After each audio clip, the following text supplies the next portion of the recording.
Hello! Good evening, everybody, Greetings. and welcome to episode 3844 of Storm King's Thunder. That joke. No, it's not a joke. You've made a number now. You got to remember what the next number is next time we sit down. I'll just watch the bottom. Oh. Or if I eventually get around to doing it, I'll upload it to YouTube. Yeah. And that'll eventually be a thing. I haven't done it since that one lost sound. And I got really pissed off with it.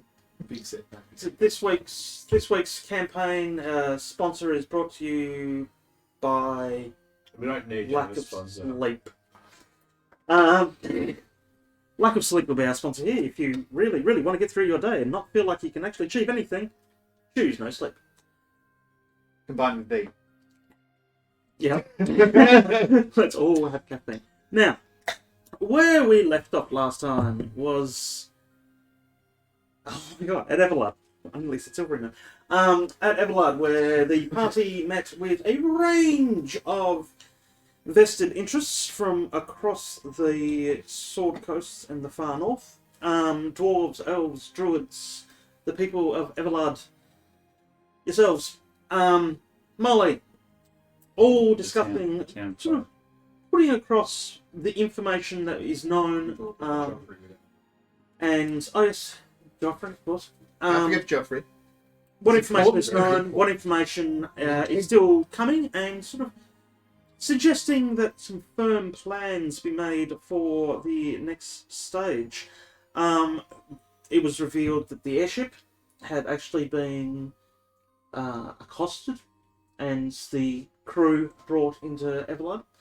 The airship is still waiting outside the city, and from memory would be getting stocked up as we speak, as was for your quest last session. The acolytes are organising the food supplies. Yep.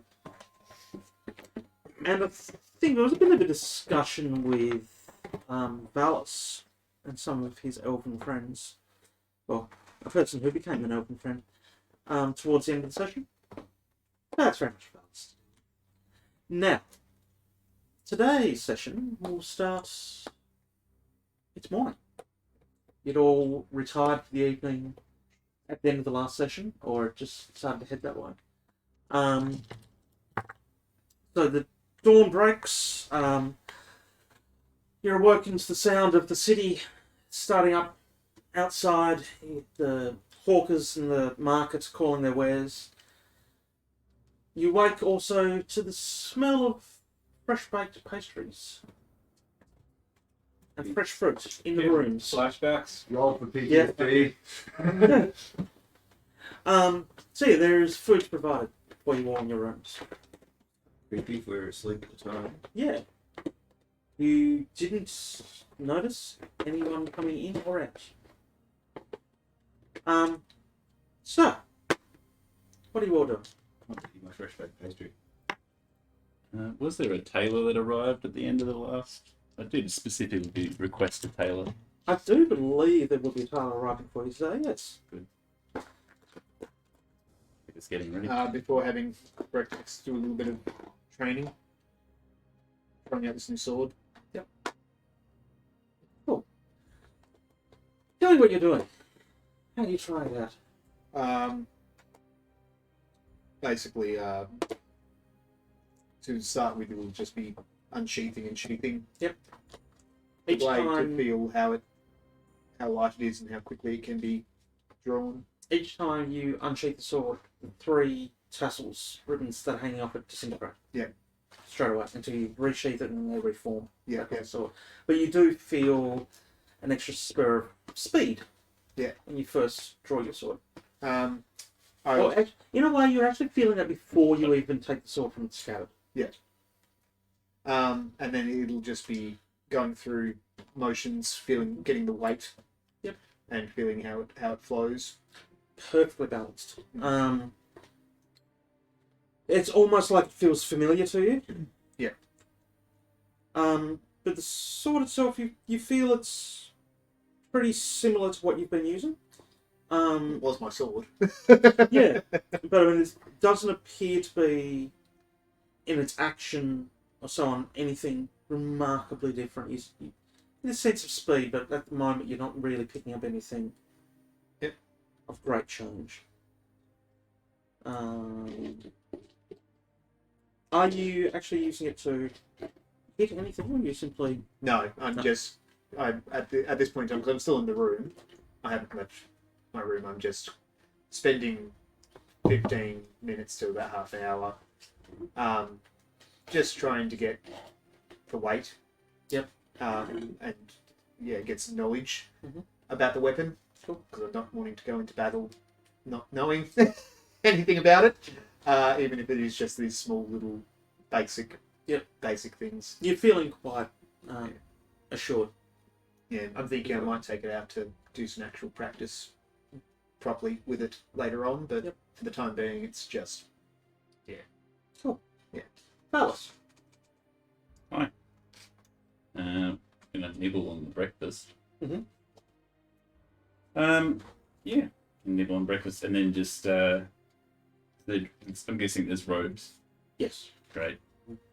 There is a wardrobe, chest. Sorry, at the foot of the bed that has various blankets and so on, and it's just general travelling clothes.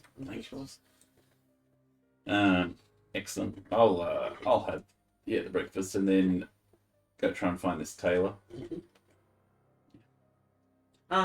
Doesn't take too much servicing, searching with one of the servants. Sort of says, yes, Mr. Ballard, the tailor's waiting for you downstairs, sir. Excellent. Thank you, much sleep. And as you head downstairs, sitting mostly in the main, what would be the main lobby area, remembering there's no doors. Just sitting in the entrance hall, a man at a small table with various cloth bolts sitting in front of him. An older man, probably in his late 60s. Yes, there, my good man. I suppose you are here for my fitting. I've been requested, sir. Excellent. Just takes the robe off, completely naked. Excellent. Well, I'd like something of a slimming cut. Preferably, I'll go a darker tone. Something just striking. In what style, sir? Good military cut, preferably. But something of a more noble bearing as well. Want to show, convey a bit of command, whilst also showing that I can rock it. Of course, sir. Then he starts taking measure across the shoulders and neck, and as he starts moving down, excuse me, sir, a lift? Well, everyone thought it wasn't very big last time, so... Well, yeah, we need to. Sorry. Thank you, sir. Doesn't seem overly surprised. Yeah. Or shocked. That's how I like it. After all the measurements and so on and so on, I believe, sir, I'll have some various designs for you by then. Do they have colour samples, sir? Is there anything you'd like to pick? If there's like a nice sort of... I say, we'll go black, maybe for some of the trim, but maybe... Have you got a nice steely charcoal? We have the black, sir. We have a sabre. We'll have charcoal. And we'll take the black as base, and then we'll work up to a nice... Did you say sabre? Mm-hmm. Yeah, it's beautiful. We'll go to that. And then we want a striking... No, perhaps silver. What sort of... Looking for like a nice sort of reflective... Embroidery, sir, or Yes. cloth? Embroidery. Oh, embroidery, yes. We can handle the silver embroidery, sir. Excellent, excellent. Sort of going over, some nice patterns. Epaulets, sir? Yes, actually. Again, want to be able to convey the command. But again, want to hold that bearing. Excellent. We'll go with a jagged sort of pattern here. If we come down, a nice little. We'll come down with 3 stripes. Come across with the saber. Sort of come under the middle one, but over the first and third. Yes, sir. Wonderful. A lattice pattern. Thank you. Yeah, basically just going to run through. Yep. How I want it made. Again. And some nice leather boots to go with it, naturally. Don't deal with boots, sir. Oh, well. There are too many cobblers in town for me to really make direction to that area. Very well. Get services elsewhere. Of course, sir. Is there one in the servants' room? Taylor. Yes, sirs. Boots, and I would like some boots as well. Leather boots. Now, what kind of boots, sir? Preferably calf length. Riding boots, sir? Well, if they can handle riding, that would be preferable. But I want more a fashion statement as opposed to. But I still want comfort. Grey, sir? Black, shiny, Of course, sir. wonderful. Anything else, sir? That should be all for now. Very well. Don't need a whip yet. Maybe later. But As yeah, he walks away, it's a look. that would be me just sorting out an attire. I would have woken up, got my gear, grabbed my breakfast, and gone to that communal sitting room that we had and wait for everyone else. Esvele. You probably walked past me to go to your fitting. Possibly. Probably sorting out spells, thinking about what I need to bring with me, and then just getting ready. Yeah. And then grabbing something to eat, heading out to meet everyone else. Mm-hmm. Heading to the same sitting area? Yeah. Yeah. The bedrooms are off the sitting area. Yeah, they are. Yeah. The clothes I wanted laundered, have they been Yes, laundered already? they're folded and pressed Wow. and sitting on your trunk at the free bed. Yeah. So I don't put on my finery this time. We've had our audience. I like tend to get back to my comfort clothes. Not a typical halfling. Just want to be comfortable. Yeah. So as I'm getting ready, I spot the breakfast. It's like if you imagine like with the jacket while I'm eating and like, just getting ready and generally being Otto when he's not being observed. Mm-hmm. And exits the room. In the sitting room, you'd see Otto come out. Yeah. Crumbs still everywhere. Dusting himself down, and he looks comfortable again instead of in his finery. Probably only about 15 minutes later. Also, there's the double doors that went through into the meeting chamber. Open up, and Molly wanders out. Oh, good morning, good morning. Why are you through? I'm probably sitting in a meditative state, but the closest he gets to a meditative state. Mm-hmm. Morning. And how are you? Rested? Ready to get on with it, I think. I have something for you. I will wait until you guys are probably not far off. Yeah, I will finish the breakfast and stuff. I will have gotten dressed into my actual armor. Yep. And everything else. Before coming down. I've also got the I've left the sort of the paper master in the room, and I've taken the vicious katana. Yep. With me. Cool. Nice. And Bells, will you be joining party now or later? Well, I mean, no, I'll probably go get ready as well. Go get armored up and everything, and get my gear. In the meanwhile, Molly sits down and makes herself a pot of tea. Don just waits until you've all sort of gathered, and as you enter the door, goes, "Oh, good. I think we're all here. We've had a little bit of information. I have something for you." And that kid first. I'm still sitting on the ground in my meditative Yeah. state. Pass that around. This is a sketch that one of our scouts came back of the outside of the Iron Slag and some of the rudimentary plan of the interior. The mountain itself sits as part of the Icespire Mountains. It's approximately 500 feet in height. The mountain itself is formed of a cliff face, with cliff face to coming from either side, from the rear and above. There doesn't appear to be any way to access the Iron Slag from either side or from coming down from the higher peaks, as they're very much in the glaciers.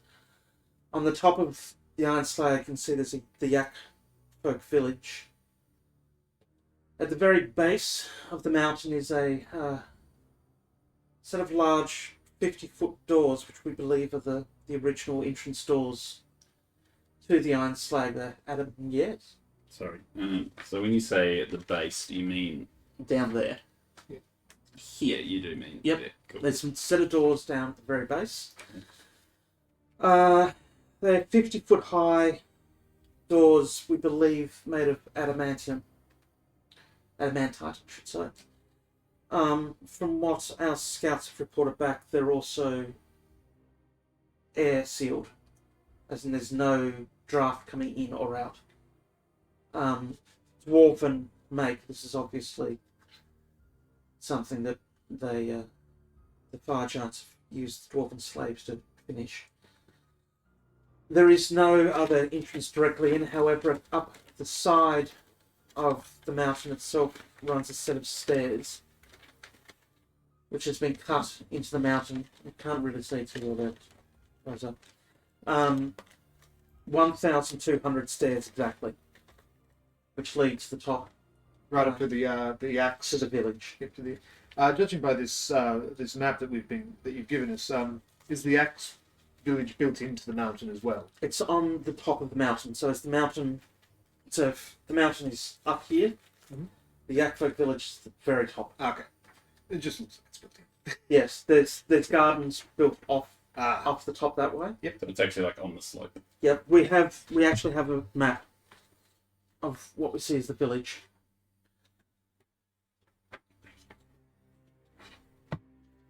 It's What looking over your shoulder trying to see the map. This is basically all the glacier That's that one area. over the bottom.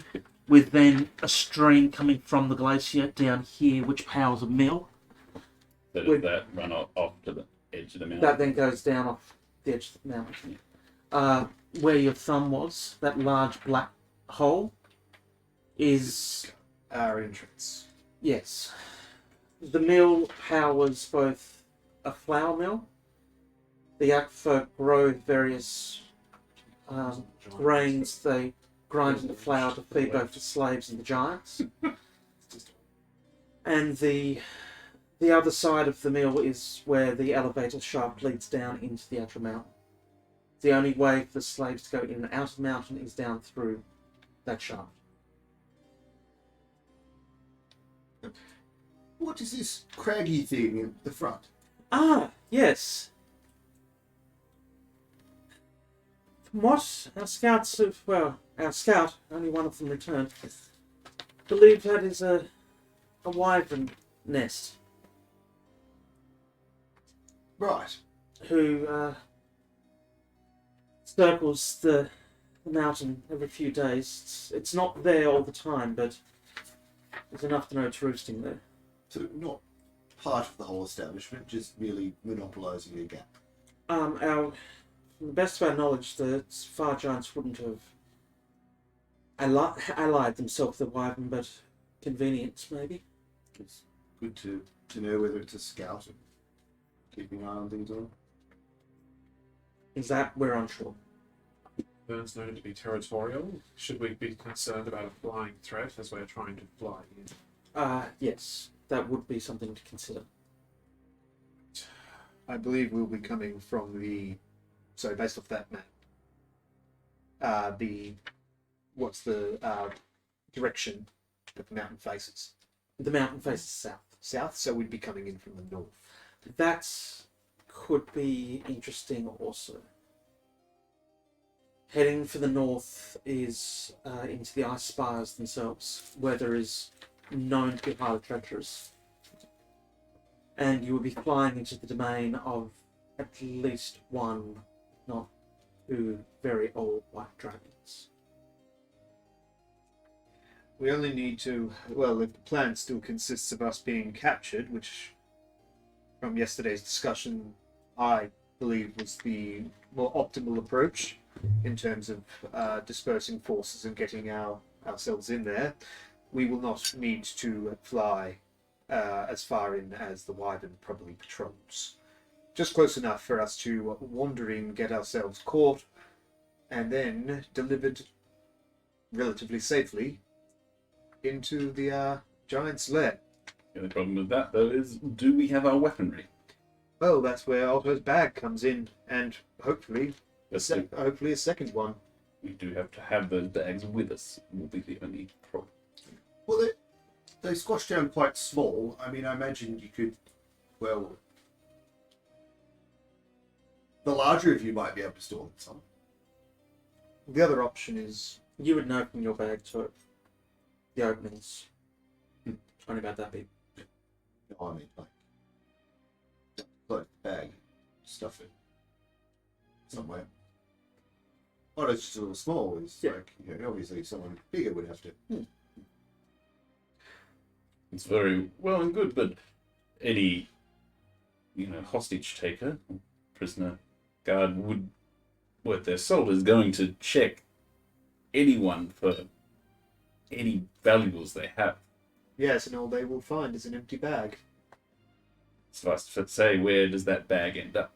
Well, you see, they're hardly going to expect us to be carrying an entire armament up our, concealed by your, That's the about problem. your person. What's the problem as well? What if the bag's not worth keeping around and they simply head over the spire? So they don't find the bag. It would be well concealed. Okay, you're saying well concealed, but I'm not convinced. Only those that can't be invisible and stealthy need be caught. Yes, exactly. Very well. Yeah, or, I mean, I could possibly just carry the bag. Yes. Preferably as well, we could potentially get a second one. In order for a bit more than just the weaponry to. I'm not sure what the carrying capacity is for one of these bags, but I'm sure that armors and things like that could potentially be stuffed inside them. But I don't know if it would be able to hold. I haven't filled it yet, but I hear they're about 500 so pounds. Well, all of our armor put together, I think, would end up probably being more. I'd say Isabella looks down at her full plate dwarven armor she's wearing. Half plate dwarven armor. Dallas. Full armor. Hats off to your spies. Spy.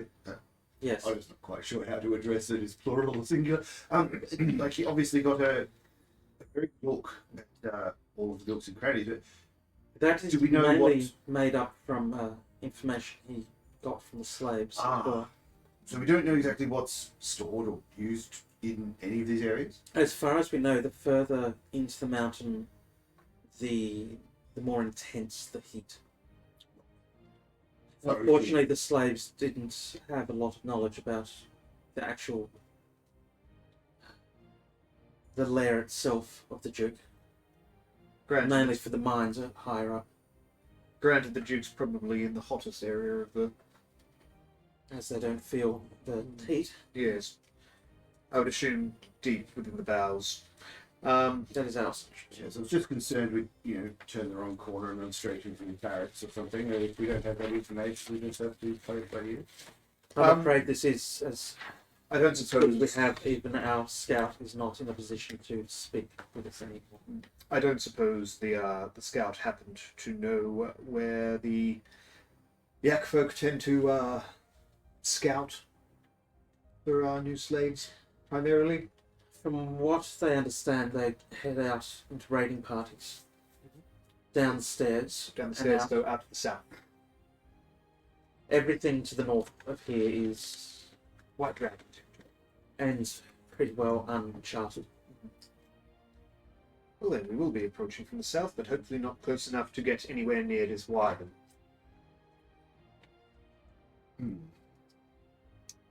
Big are they? Big enough to fly on. Relatively speaking. Well, I've seen dragons, but I don't think he's ever seen a wyvern. Yeah, Ezra has no idea what a wyvern is. She just knows that they were talking about them flying, and she's like, "Oh, it flies. Should we be concerned?" The I'm assuming I would know a little bit about wyverns, considering they're primarily used as battle battle mounts. from your Yeah. That's the field. from your history. Roll your history. Yeah. Actually, have to roll.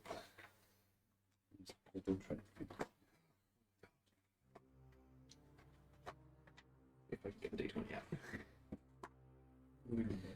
13 plus 13. Yeah. Wyverns, primarily, from my understanding of them, not so much intelligent beings. They generally have to be raised from very young to be ridden or anything like that. To form a pact with one, I've never heard of a wyvern being intelligent enough to know exactly what a pact is. But they can be used. But if this one has taken a nest, I would say it is a wild wyvern, one that they have probably decided just to leave be. A wyvern is not really much of a problem for the giants. It would just discourage people from coming by air. It's D&D parody song, Wild Wild Wyverns. Drag me along. Mm-hmm. Or we'll go riding on the wyverns. Yeah. Do you know what the population of the Yakfolk are? Like, are we talking hundreds? Our initial thought was quite a large population, but we're possibly looking at maybe 100 to 50, depending on if they're out on a raid or at any one time. There's usually a couple of them based near the mill, and usually a couple within the mountain itself, but the mountain is normally left to the giants and their creatures. You just say 100 Yakfolk. Our station was 200 to 300. We've revised our figures down with information. I was just updating. We originally thought around 300, but when parties Yeah, that was me returned asking out of yeah. character because I was just I know. wanted to upgrade the notes. Yeah, when parties have returned back, we've realised that there wasn't as many out as what we first thought.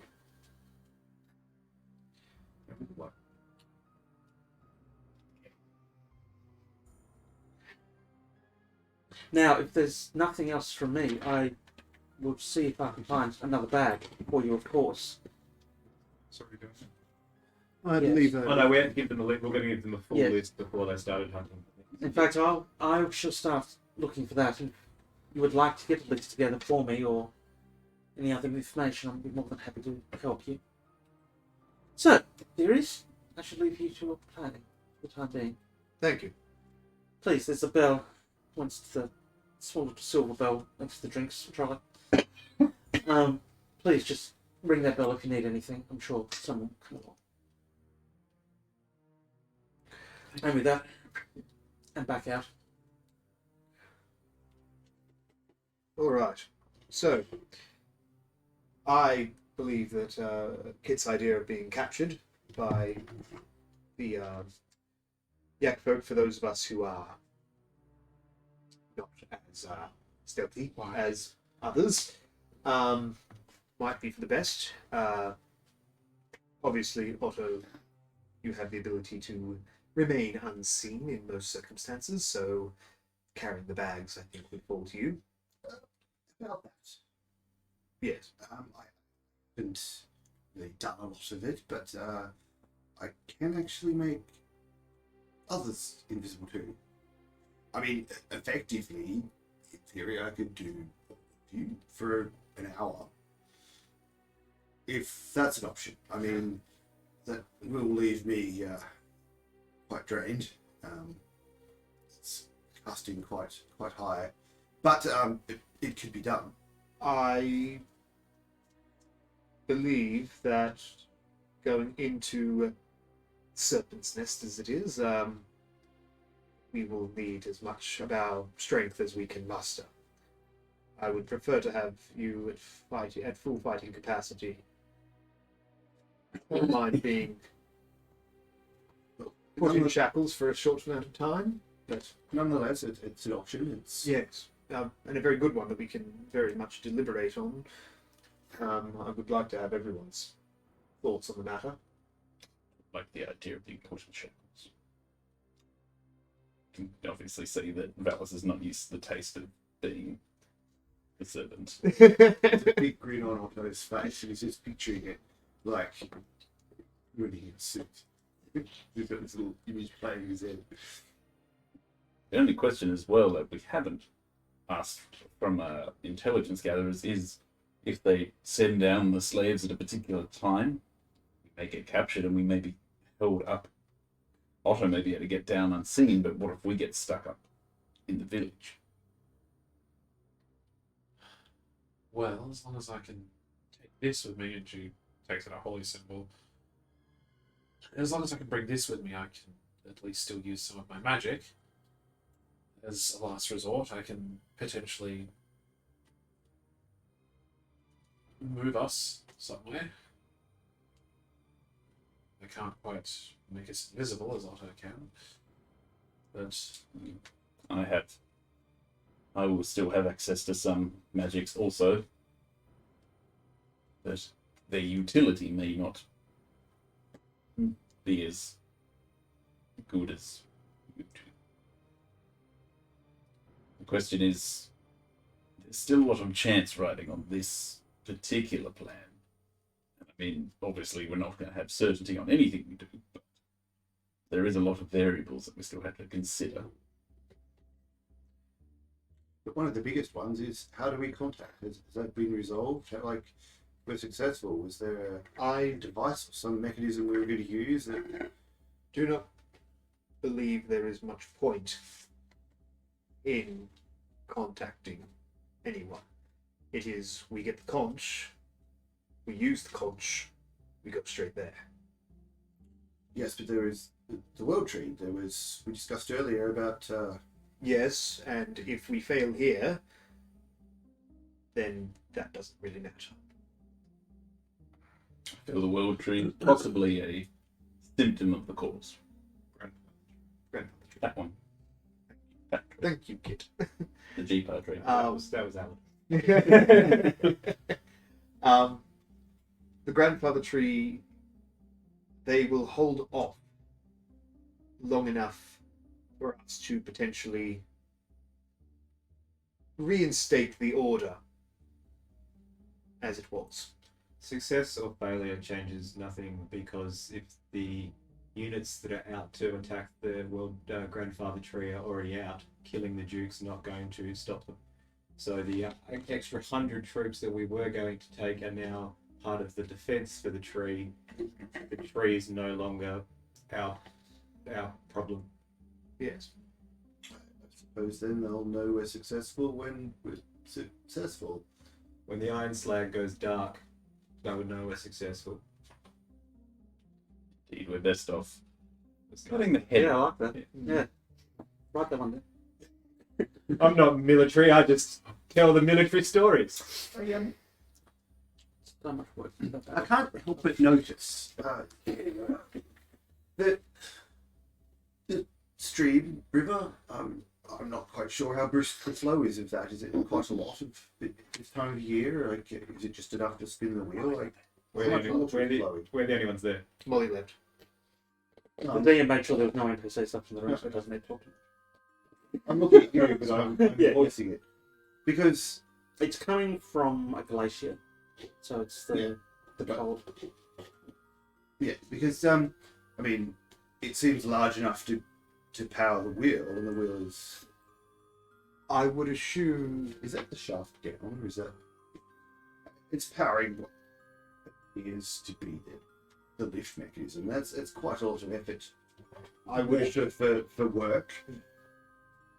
I would assume that with the general layout of the terrain, it would be quite the steady flow of water.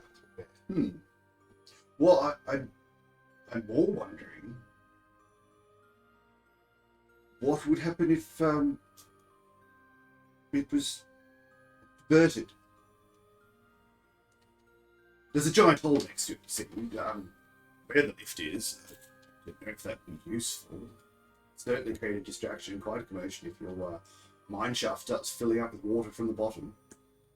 Not to speak of the steam, and when it evaporates, you might have to, I don't know, open the bottom doors to let it out. Especially if it's problem airtight. with distractions is it puts people on alert. No, I know. I don't mean at the beginning. Just more mentioning it's an option. Should things go south. The issues. No, that's where we'll be entering from. Yes. And the more things that go south, we will encounter. The issue is that in order to divert the water, it would take a bit more time, I think, than we have, unless you've got some way of diverting that water instantly. Otto looks really awkward, and it's like, well, there was that incident with the ballista and the when we had to make the ship lighter. And Yes. A learning experience, yes, indeed. yes. What Well, now useful? I'm not sure how big that water wheel is, but I'm sure it would carve quite a divot. Even if not the water wheel, something holding it together. Merely thinking out loud, anyway. Yeah. Mind you, that this is a very good distraction and diversion tactic that you're putting forward. The only thing so you're saying by diverting the water into the hole then fills into the iron slack, and then they'll have to open the door. Otto's idea was that the downstairs has already been stated as airtight, well sealed with the doors. The water's going to go somewhere. Yeah. And even if it's like, oh, it'll just evaporate, well, it's still come back out somewhere. Yeah. Water's not a great thing in a mine. Well, the only thing is, we will be on top of the mountain, and then we would then have to make our way down to these open doors. Oh, yes. Again, not at the beginning already. I'm just merely presenting my whole toolkit as best I can.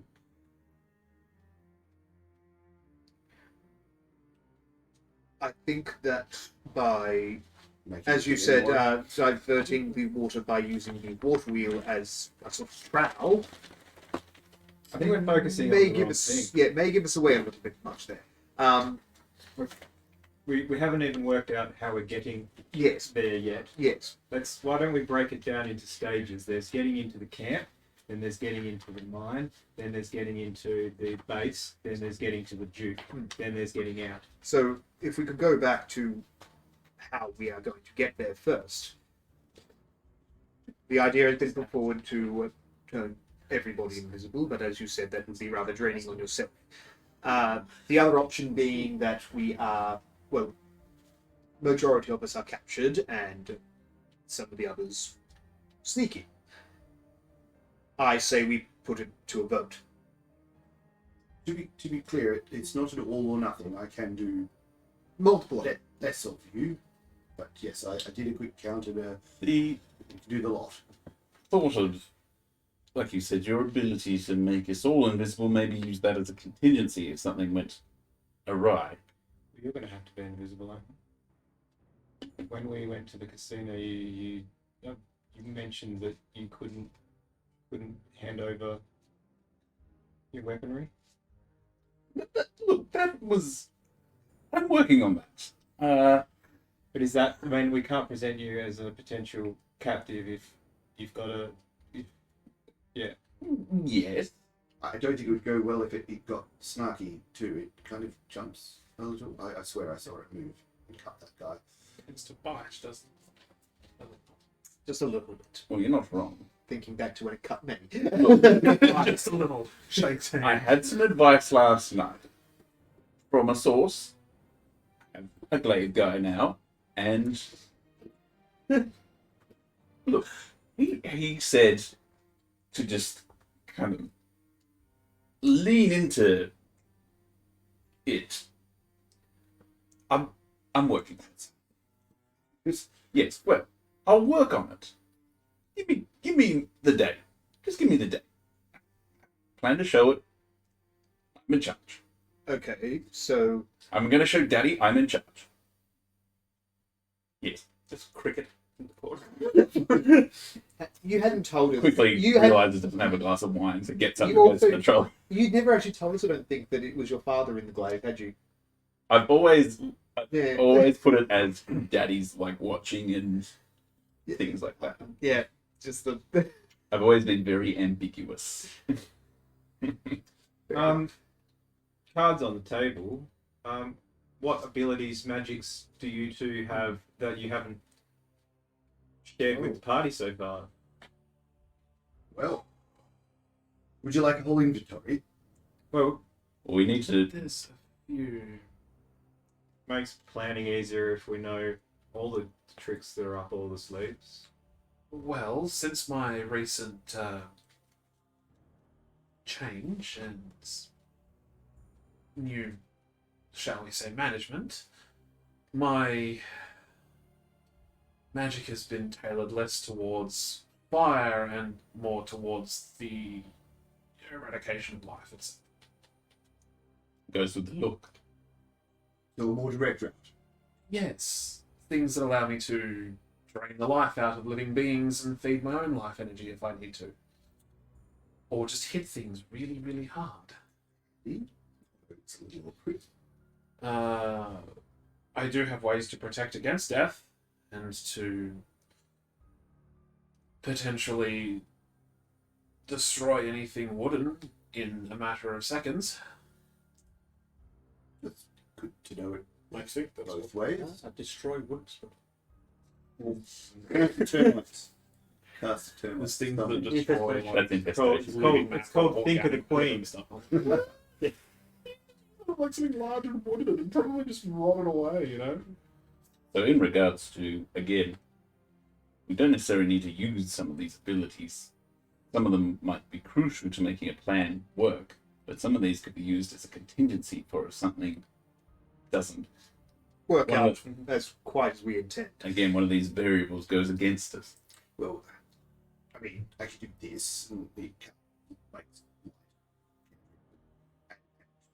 these and holds up the images of all of you that he got woodcarved and just makes him circle his hand. I mean, they're parlor tricks. So I found I'm pretty good at insulting people too. It's a bit more than just putting on the inside. I can it's up. You've seen that when we first started thinking way back to the first city with the giant rocks and things. Dancing lights sort of thing and makes them easier to hit. But limited capacity to heal. I can make the earth explode. Just a better point. Make things run away from me. Because his voice gets really quiet, smaller than the average combatant. Lots of stunning. I mean, How big is this shattering ability? But you would so dirt just suddenly not there, more up there. Could you potentially cave in, say, a stairwell Oh, more than likely. that's capable of housing giants? Oh, more than likely. It's basically as long as it's Based, yeah, based off of this map, this map, I would probably put the Duke's quarters roughly about halfway. I don't think he would be down closer to the iron doors, or any closer than he needs to be to the Akfolk at the top. But if we can seal off the potential of reinforcements arriving from once we get to the Duke, that is, that would be very beneficial. That's a good one to know about. yeah. But do you have anything that could potentially help us with the getting inside of things? Well, stun groups of people. Well, we've seen most of that, maybe not Val's. They just sort of stand around drooling a little. Always don't disturb them. I can do a larger version of again, the carousel. You know, a bit impressive, harder to tell it's not real. I can turn invisible, obviously, but I can also turn very invisible. Not permanently, How- but I can thread things, cast things. How big is the? You said you can make something appear that is a little bit harder to discern. Well, How big and how lifelike? reasonably lifelike. I mean, it's Can it make sound? Can it talk? Can it? no, I don't believe there's sound. I mean, I could add that as a small extra, but I'd have to, yeah. But again, nothing will cause damage. Like No, but smells. I could do smells. I could do Nothing like that. I'm thinking more on the lines of 20 foot on a side. we maybe? don't necessarily need to be caught. If we're led in Oh, by I'm sorry. Any physical interaction with the illusion just ruins it. I mean, if they had a secret handshake or something, the jig would be up completely. fair enough. Instantly, it ruins the whole I thing. thought that could potentially just be a But in and straight down into the tunnel. This Oh, I it's may have a way. to the kid. It's elaborate, complicated, and maybe spotted by some of the smarter yak folk, but there might be a way that I might be able to give us an escort inside. I mean, It involves killing some of the yak folk so I can bring them back. ugh. That is something that I haven't done yet, and something that I have tried a lot, but I know that I can. Well, that's definitely Raise the better than an illusion. So you don't mean like I mean when we No, I mean more. How do they say zombie? oh right. It's an ugly practice, and I don't like that I have that power, but Ugly practice or not, it is very useful. I do If not we know. are led in by one of their own, we could potentially spend all of 5 seconds in the camp before being led straight down to the mines. Well, You say zombie, can the zombie speak? I believe they are capable of doing things they weren't before. It's also actually a clean kill, so there's no blood or viscera hanging off or falling off. Yes. I mean, that said, if we can't get hold of a yak person, you've seen my penchant for turning things I don't like into chickens. It's not just chickens. Planner of anything, really. I mean, if you're willing, it's even easier. So you could turn one of us into one of the yak folk, is that what you're saying? Yes, completely into, not just appear to be, you would be. Your equipment would just become part of that form as well, so it would hide.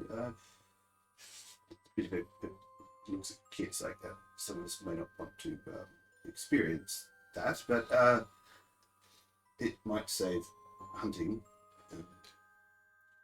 You've seen me move large objects. Again, it looks intensely uncomfortable remembering that he Yes. nearly caused us all to die by ripping the ship apart. How long does the transformation last?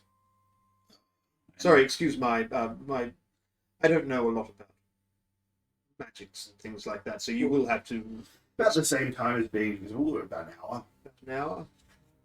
Unless, of course, you get injured. And does anyone know anything about these yak folk? Do they speak common, or do they have their own language? That might be something we should ask Molly if she's aware of.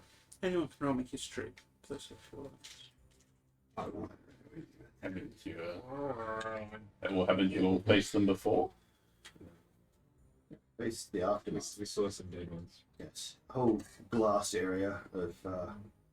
It looks like the dragons For that didn't shit? take kindly to the Akbert Can I, either. can I guidance myself? If you so wish. Have it. Kit's still been sitting on the floor this entire time in meditative pose.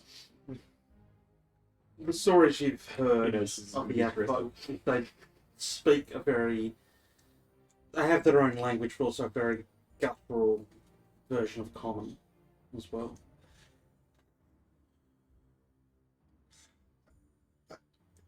I have a couple of extra tricks up my sleeve. They're fairly recent. I like these ideas of being led into the camp. It eliminates the possibility of any of us being trying to be sneaky and being found, and then therefore potentially losing equipment and time and the surprise. Sorry, did anyone know about the languages or? They so they got full form of common, but they also have their own. They have a language that they alone speak, but they have a very rough and guttural form of common. Could you, perchance, try to put that on, or? Oh, I don't think I'd be the one to do that. Looking at my 9 charisma, I mean, I could I could teach. go, but I'd be right up the putt if they broke into their actual dialect. There is something else that I forgot that I have access to. Something else I'm also not a terrible fan of doing. But I could enchant one of them. And I believe you could do something similar. Well, I was getting to that. I mean, I kind of been practicing my words, language. It's always been a bit of a just flippantly do it, and it happens. But I found that I could suggest things to people on a larger scale. Quite a large scale, actually, and they feel inclined to pretty much follow it as long as it's a reasonable suggestion for the next day. So you could suggest to a group of yak folk that we are allies of the fire giants and that we are to be escorted into the lair. Yes, I mean, as long as the suggestion sounds reasonable. That's what I meant by being drained. It does take quite a bit to do, and I if I turned you all invisible, that wouldn't be an option. But yes, I mean, I obviously can't say, oh, look, you should all jump down that hole. I mean, No, but you could get the them will to- for living is strong. It's, You could just get them to suggestion lead only. us to the entrance and then ignore us.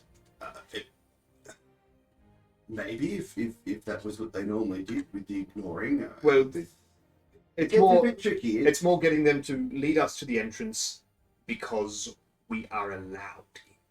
Yes, it depends quite a lot on what the individual deems a reasonable suggestion. Plausible, reasonable is fine. If something would go completely against what they think would be a good idea or would put them in danger, right out. I mean, it's not always effective. It depends too on how wise someone is about the whole situation. But mostly, I don't particularly view the yak people as incredibly wise. Okay. Who's to say we couldn't offer something that they might see?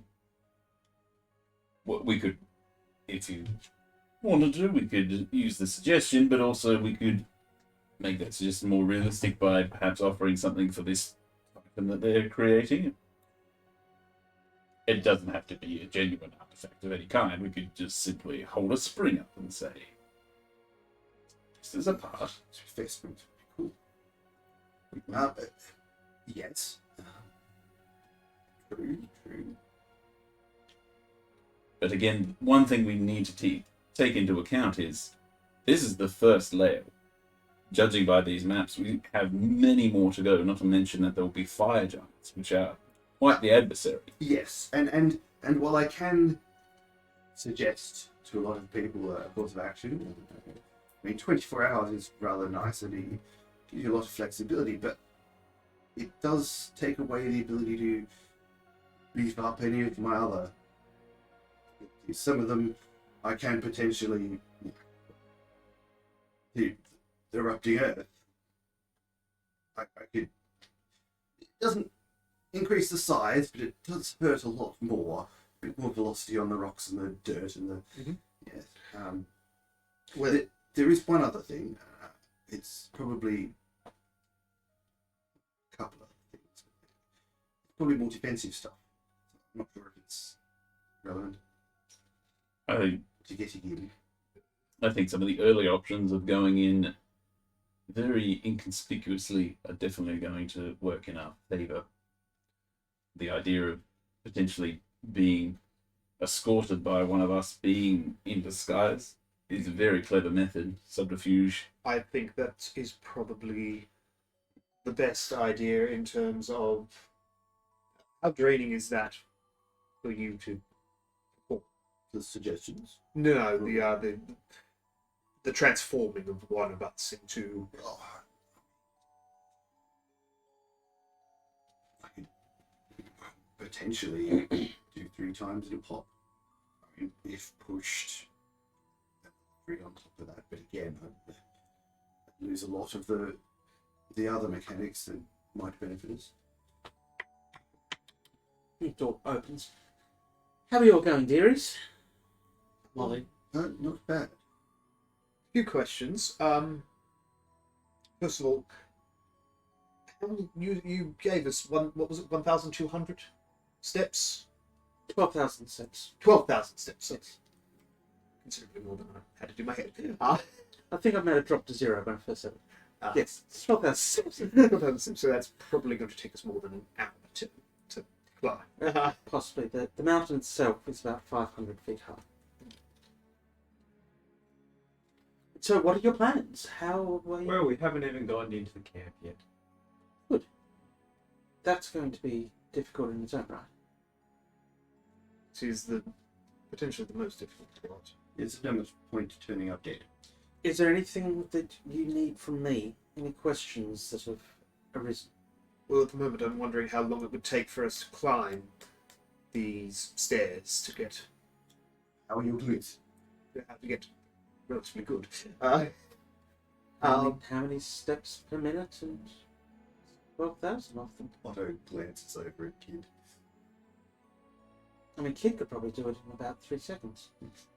The rest of you. That's hardly a measure. If you're one for moving quite fast, have you got any recommendations in terms of actually getting us there? We walk.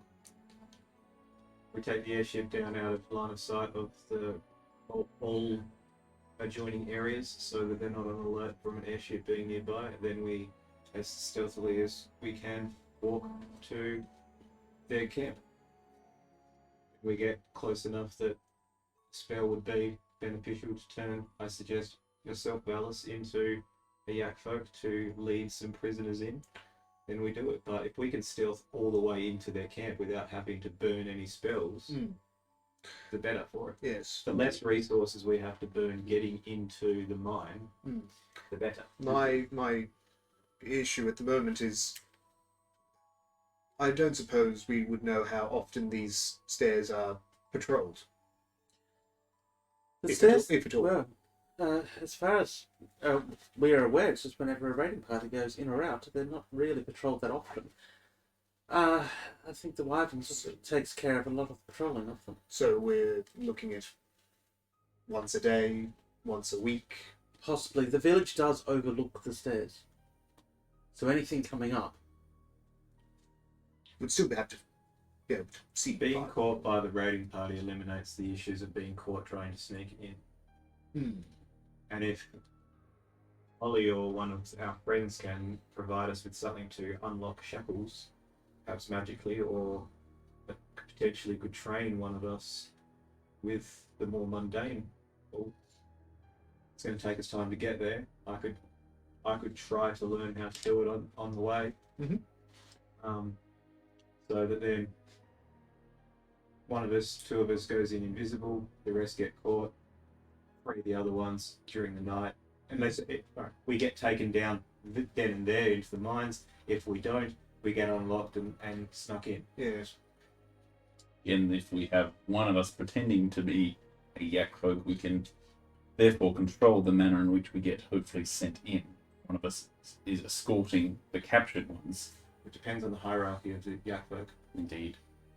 Yes, my concern at the moment is and the discipline of the organisation.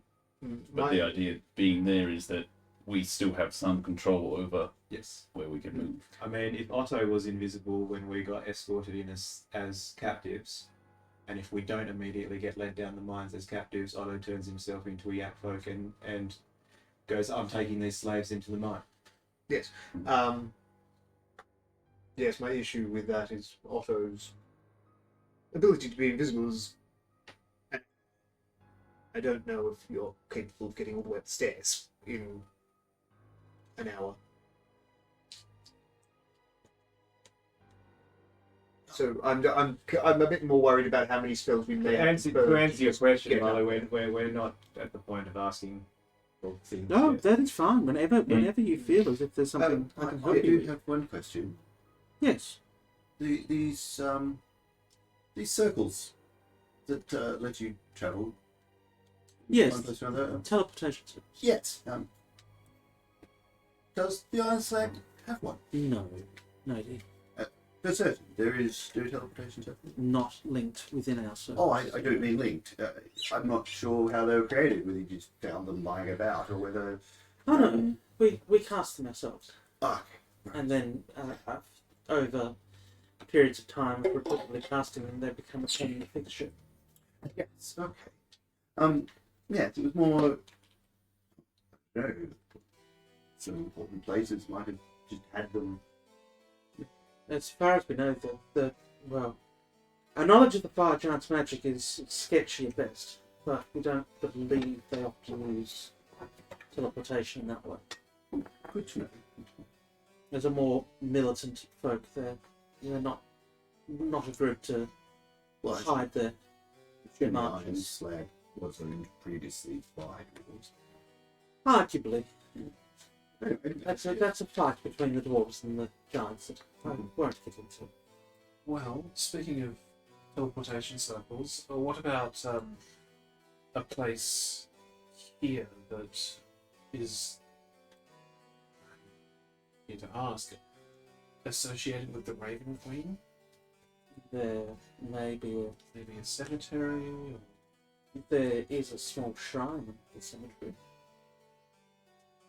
is it possible if I can look? Yes, of course. That can be arranged. But later, if you wish to keep planning, we can. It would just be something to add to our availabilities. Once we get to where we're going, using the conch teleporting to the Cloud Giant Castle, I'm not sure if we'll have an easy way to get out. I figured the spell that I was thinking of taking us out of the iron slag, if necessary, could be used to take us out of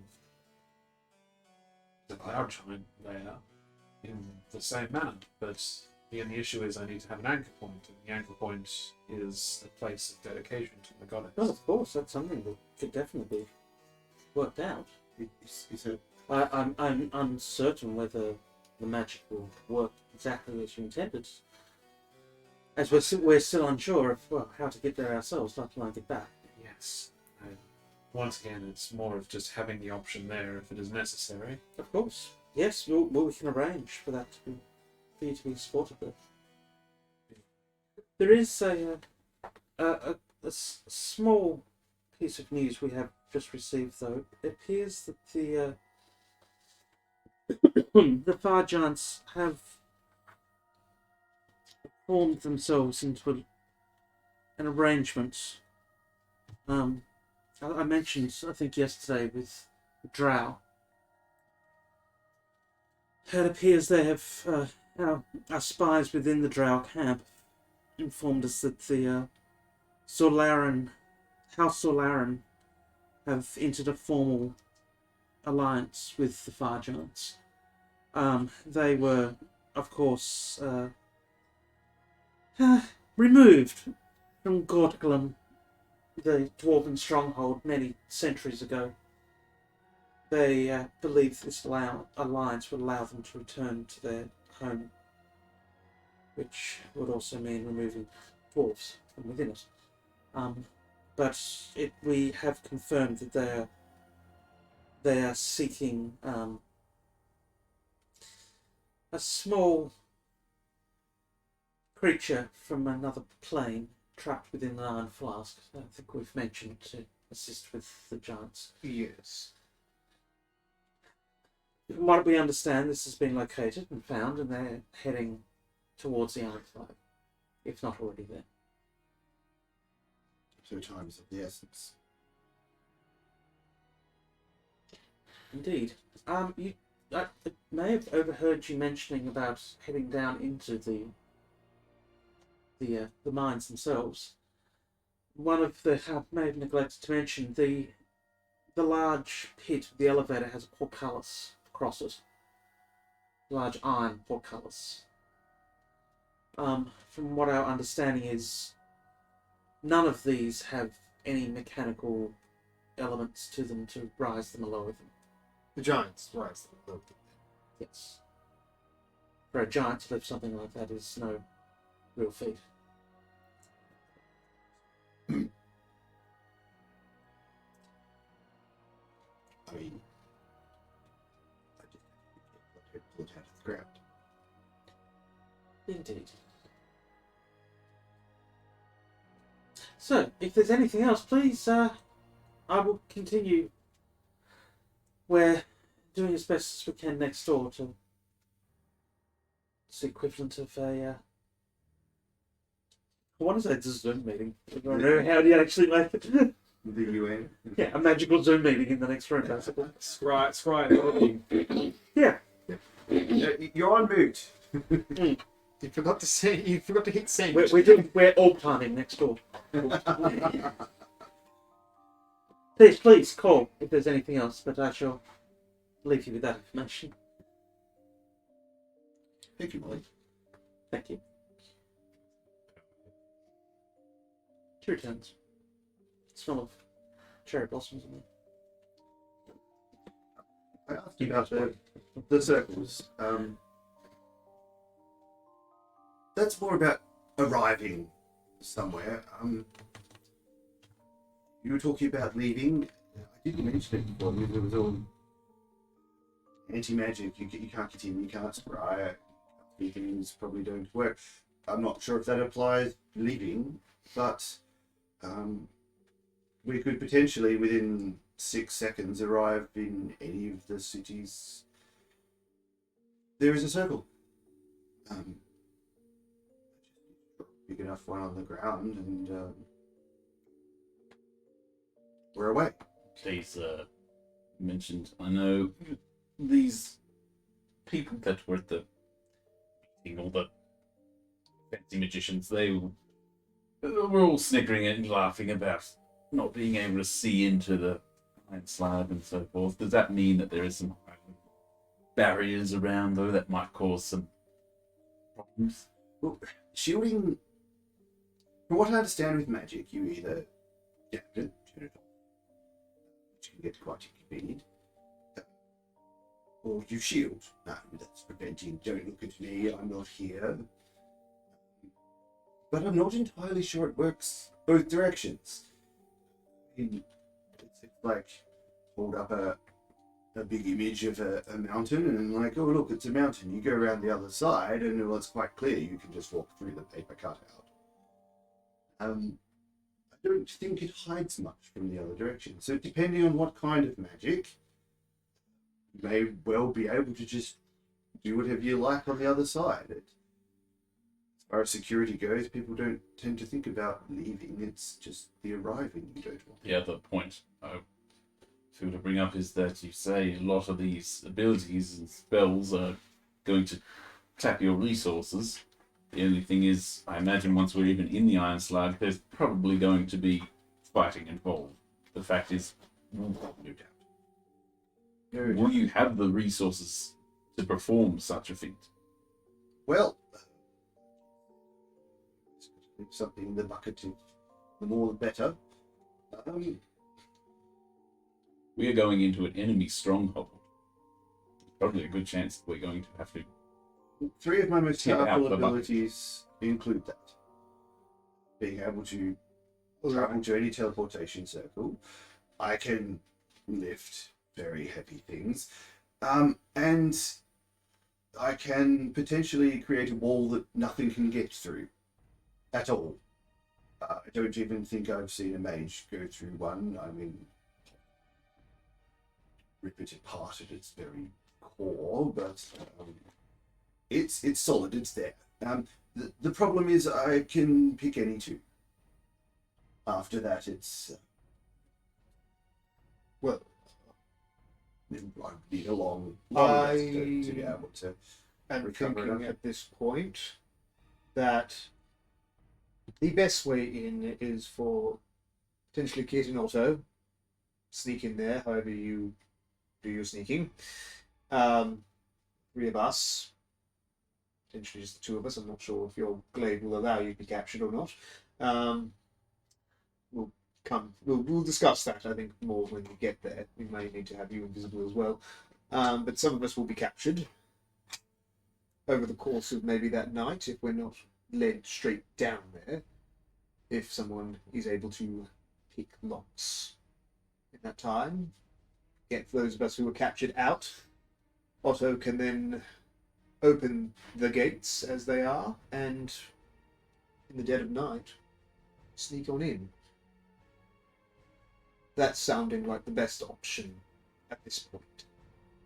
I would hate for us to be halfway up the mountain and suddenly Otto is Otto again. Or for the zombies to not exactly play their part well. Oh no, they'll last for 24 hours under my control. What I mean is if they are, I'll get if they're noticed as being recognised as dead, yes. I'm pretty sure they all know each other, and if they were to, yeah, that could be awkward too. Both directions, pretending to be. I'm not sure someone about the who- intelligence of zombies, but from what I've seen, not that intelligent. Well, they obey any commands that I give to them. I do have to be giving them commands constantly, but anything that I tell them to do, they do it. Oh, no! Don't do that to You have to me. be The longer we Okay, have to so- maintain a deception, the more likelihood of getting caught. So I Not am Gauss wisdom. thinking that as good as it is to know about a lot of these other possibilities, the best option is for our sneakiest members to sneak in. The rest of us allow ourselves to be captured, taken as slaves, then hopefully released and make our way through the portcullis via Otto's means and down through in. Once we're through the portcullis, we shouldn't need to worry so much about the Yak folk. we are missing something very important. I mean, I don't know what abilities the spies had when they came in, but there's nothing preventing us having a pre-scout. I mean, even if we have a scout completely invisible, we go back to relative safety, have a night to sleep it off, and we'll have far more information than we ever had from a hand-drawn map and information. If we wanted to scout first and then barge in, Once again, we are on a bit of a Time crunch. Jinx. Yes, but improving a plan is worthwhile.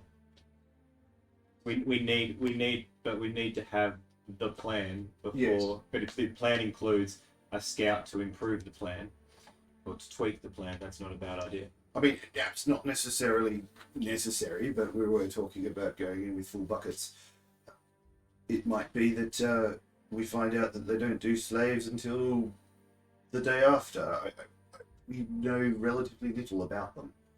And one of the biggest things that we may be overlooking here is the fact that we have a slight advantage in the fact that they're probably not expecting an infiltration of 5 individuals such as ourselves to try something so reckless. Sure, they might have seen scouts and whatnot, but Well, yes, you'd be rather fool to barge into the Akvert camp considering they collect people.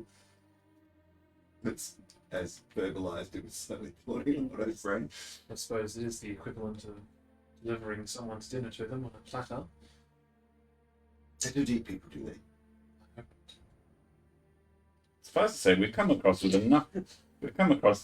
with enough plans and suggestions that whatever we do, we have contingencies and we have actual stratagems. I feel that whatever we go in now, we do have several courses of action we can take, regardless of the variables that are presented. So, We may not have a solid plan, yes, you're right, but we do have a good grab bag of tricks we could potentially use. But how about we move on to once we're in? I mean, it's all well and good. Let's say we solve the getting in. Now, that's a very large mine shaft.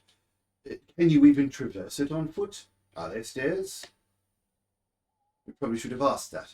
well, the giants would have to get around somehow. True, I don't think they float. But that assumes they even move up and down. Might just barge in through the bottom door and then have they everyone would- else take care of their stuff. They would need ways to get the slaves from the top down to the mines. Yes, from what we hear, they throw them in a basket. They get hoisted away. Yes, but the stuff from the mines doesn't come out the top, so it has to go down. Yes. So there has to be a way further down, past the mines. To the living quarters. Or whatever it is, the workshop areas. If we don't know where they're living, they might just be at the bottom. Then we go from the top to the bottom. It's very efficient to keep your Yes, slaves in the they area would- they need to work. They But would more need to the point, can you climb down there? they would need ways for the slaves to move around. The aforementioned bucket. I don't know. I just don't want to assume there's stairs and get there and go, oh, Well, this is provided they care enough about their slaves. I mean, we might just force them to walk around all over the place. Well, was this not It's very clearly it was once you- also a dwarven stronghold at one point? that is true. But Could very be clearly, more once you get to pathways. here, there are Always. stairs and things. But before that, it could just be mine shafts where they were digging more out. Elevator access only. Once If again, you're good at climbing, then Not so much. Be a very inefficient mine if the only access between levels was a bucket. Because then you can only move slaves or mining equipment or mined resources at one time. Which not is to completely mention inefficient. Not to mention the only fact is if you had someone that was wanting to move from even just one level to the level above, that means they would have to wait till the bucket is ready. That is completely inefficient. You need to have stairwells. What if Well, that's why. but what I if thought the about- bucket and lift had broken? Then there'd be no way of moving anyone to Whole anywhere. mine have to shut down process. Well, OHS. Production. again, don't want to assume. Just thought I'd bring it up. To assume is to make an ass out of you and me. It's a good thing I don't assume that often. I don't think I would. Thinking back to Polly, well, I don't think I'd want to be an ass with you. Oh, that's not what I heard. Anyway, so But Chuck, Otto like kicks you under the table. regardless, I would like to have a solid plan in place, not, as you put it, a bag of tricks. I would like to have a bag of tricks for us to fall back on if said plan goes awry. Plans A through E. Yes. Well, we would like for plans B through whatever to be the bag of tricks, but have plan A. Yes, I was really thinking if we focus all our attention on the ingress, we might not have time to plan the rest. At least if we get an overview of What how else? we all think about the lot of it. What I would like to say is, can we just say that the plan A is invisibility, sneak, the rest of us are captured. That is plan A at the moment. I put a pin in that one. That one is plan A. Can I ask another player to roll persuasion? No. Roll for persuasion.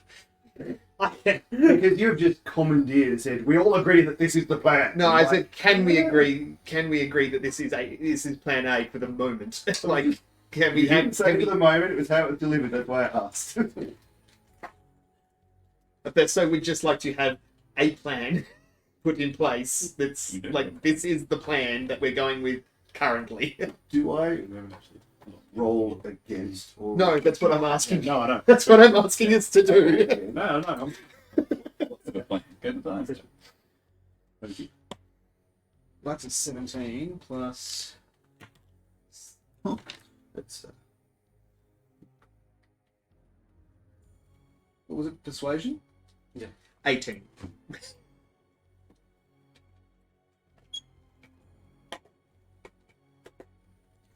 brain, well... 11. Straight wisdom. Fair. We need a plan. Good as any. Yes, it doesn't need to be the plan that we are finalised on, but just something to work on. Yes, any good strategy runs off a framework. And therefore we can run with this as our straightforward tactic, and that is the one that if we have to go off of and make any changes to, Yes. so be it. Oh, excellent. We're agreed then. Let's move on to the second stage. So, Oh no! Let's have a break. Sort of Dallas stands up. Oh, How long? Sure. How long, like in game? How long would we have we been discussing that? I'd say you would have been there for at least an hour or so. so similar to real time then. Yeah. If you wind A little bit over an after an hour. But yeah, that is actually a novel idea. Why don't we actually have a fucking break? Let's do that. I would like some more lists. So saith Valis. all right, everyone, we'll be back Carafe in. is empty. I need to go find a servant to Yeah. refill my carafe. Yeah. For his bell from his table. Yeah, there's a bell there. Oh. We'll be back in 5 to 10 minutes, guys. Hang out. Depending on the plan. Discuss if there's anyone who's been following along with the plan long enough. How dumb you think our plan is? All right, plan? all right. What you think you would do if you were planning? No back there gaming. Yeah. All right, guys. We're back in 5 to 10.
Drinks have been replenished. And Molly has come back into the room to sit with you all. Boo. I'm afraid it's I have a small break. So, if you don't mind, I'll sit in with you for a little while. If there's anything I can help, any questions I can answer. No, we're just beating a dead horse. Excellent. I mean, Where is everybody in the room? Like, what is the layout of the room again? 3 sort of couch windows sort of facing off from where the 3 couches are, drinks cabinets off one side. Beside that is the doorway leading off to the meeting room that you were in before. Other doorway goes out to the bed chambers where you were. So no tables or anything apart from the side. Sorry, yeah, there'd be a table sitting. Coffee table between couches. Yeah, large one. Just a coffee table. Yeah, So like same sort of. large round table. Yeah, yeah. I was probably sitting on the edge of the seat, like squinting at all the maps and stuff. Then I would have just grabbed a pillow and I've just been sitting. Yeah. On the floor next to the coffee table with the maps in front of me. Yep. I would have wheeled the drinks trolley over to the couch. Yeah, so yeah. And then I was just wondering because I've been sitting in a meditative position on the floor the entire time. Yep. Like, probably the same distance from the table as the couches are, but on the opposite sides of the couches. Yep. That's what I was Cool. curious about. Sorry. Yeah, so Molly would just slump into one of the couches. Well, we have a rudimentary plan on how to get in. The next stage is making our way through the tunnels and locating the Duke. Yes. oh yes, are there stairs? To the best of our knowledge, yes. The mountain itself was originally a dwarven stronghold, of course, but it's, for many, many hundreds of years it's been used as a fire giant base. There are stairs. Each stair is approximately 3 foot high. Giant size stairs. So about Yes. right. give you a hoist. Are there Going smaller downstairs, stairs? No, not We're really. building a saddle for one of these. There wouldn't be any from the previous Dwarven residency. Not that remain. Most of the inside of the mountain has started to be mined out. There is the main elevator shaft. The mining areas branch off from there. There is a stair route that leads down. So how do they traverse the mine shaft gap? I'm guessing there is some sort of World is 3-dimensional. I would assume there is a path around the outside of it. no. I'm saying what kind of path? Hmm. Is it a wooden rickety bridge or is it a very sturdy Well, carved rock being path? a dwarven stronghold, I would assume carved from the rock. Where is that word assume again? I'm looking at Molly at this point, like going, I'm assuming it's carved from the rock. Some is simply iron gantries and walkways suspended from the ceiling.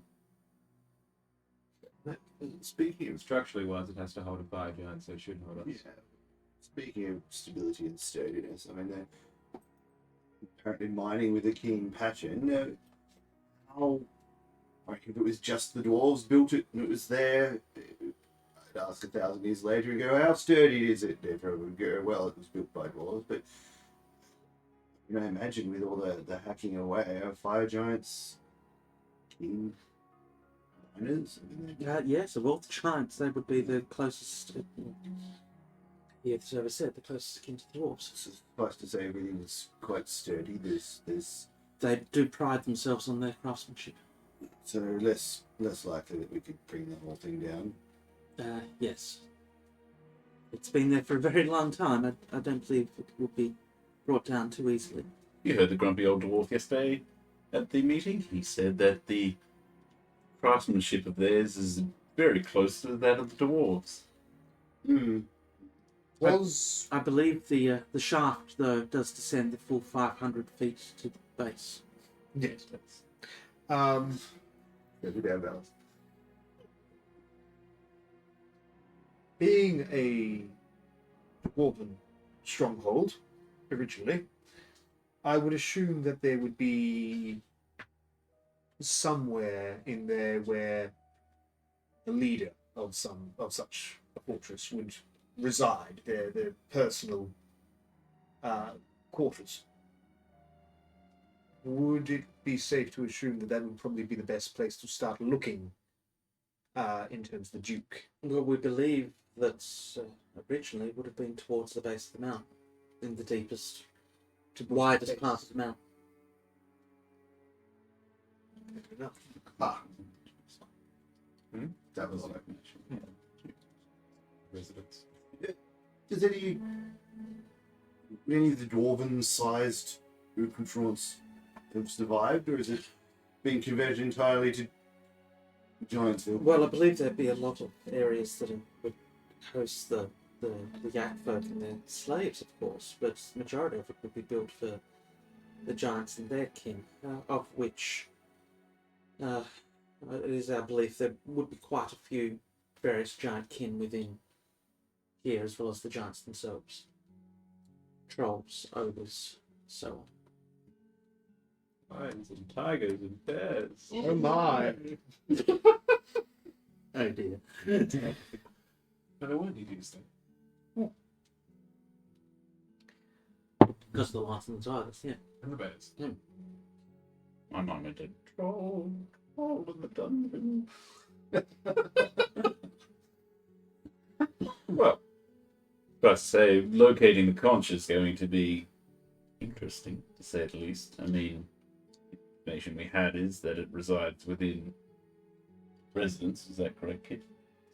Is whatever.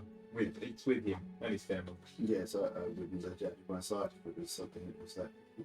You know, another thing to consider is what is it hidden behind? Is it simply, in the bedside table, or is it, behind a safe? I don't think the challenge is going to be finding the conch. I think the challenge is going to be getting the Duke dead. And survive. That's what makes the challenge. Are we going to think commit there's been- ourselves to killing them? There's a lot of focus on the arbitrary peripheral things and not the focus on the core root of what we're trying to achieve. It also gradually dawned on me that I think of a conch as a shell. It is, Um, indeed.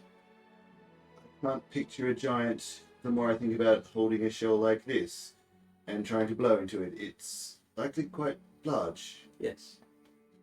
Again, being a magical conch, though, it probably has some ability or another to reduce or, decrease its size. Well, is there a way that we can get an accurate enough description of the conch? Or it's like I'm afraid not. I Until you'd returned from the Eye of the Allfather that we weren't aware of. I do not believe that it is of much concern. Once again, we are most likely going to be using the conch as soon as we are able. Yes, So in order to, we won't be having to move it or... my concern is not to move it, but finding it in the first place. I have the ability to locate an item. Great precision, but I need to know a lot about it. Would there be any books, anything that would have detail We on can the search the conch? libraries, but we have come up a blank so far,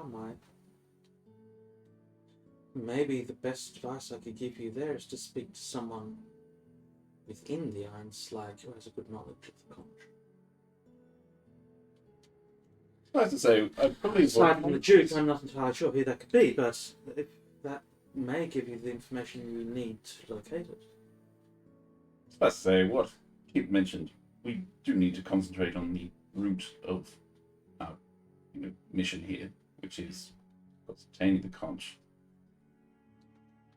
The colour of the conch means nothing if we can't get to it. More monk wisdom. I'm not a monk. That's quite like one. if for example He doesn't something would happen and the general or the giants or things would come through, say, the teleportation circle. How prepared are you? If it was to come through here, we can be relatively well prepared. And what say would it happen to him if he were to suddenly end up at Silvermoon? Would that go well for him? I dare say it would not go well for him. I would say that Lady Astra would also be less than impressed with a warning of a fire giant appearing. But she within would the be city. capable. Oh, most definitely she would. I But feel that is an unacceptable risk. The more complicated the plan, the more chances of things going wrong. right. Just thinking if we need to remove something very quickly, the thing with teleportation, you're either in the circle or you're not. And if you are, you're Suffice to right to your say, destination. Correct me if I'm wrong, but yesterday there was discussions of magic and teleportation and scrying not working properly within. We haven't been able to scry or teleport within. So True, making yeah. plans based on teleportation. Not making isn't plans, useful. merely asking if we find we can use magic to leave. It's just the arriving that's the problem. And Suffice to say- know, And yes, we're unaware of if leaving is an issue, but we do know we can't get in. I would not put a fire giant in the middle of a city. No. Just asking in case there was an accident or something. I mean, if we leave and they're a little close, or yeah, just curious, Plays well to be safe. So how are you getting in? At the moment, we've somewhat come to the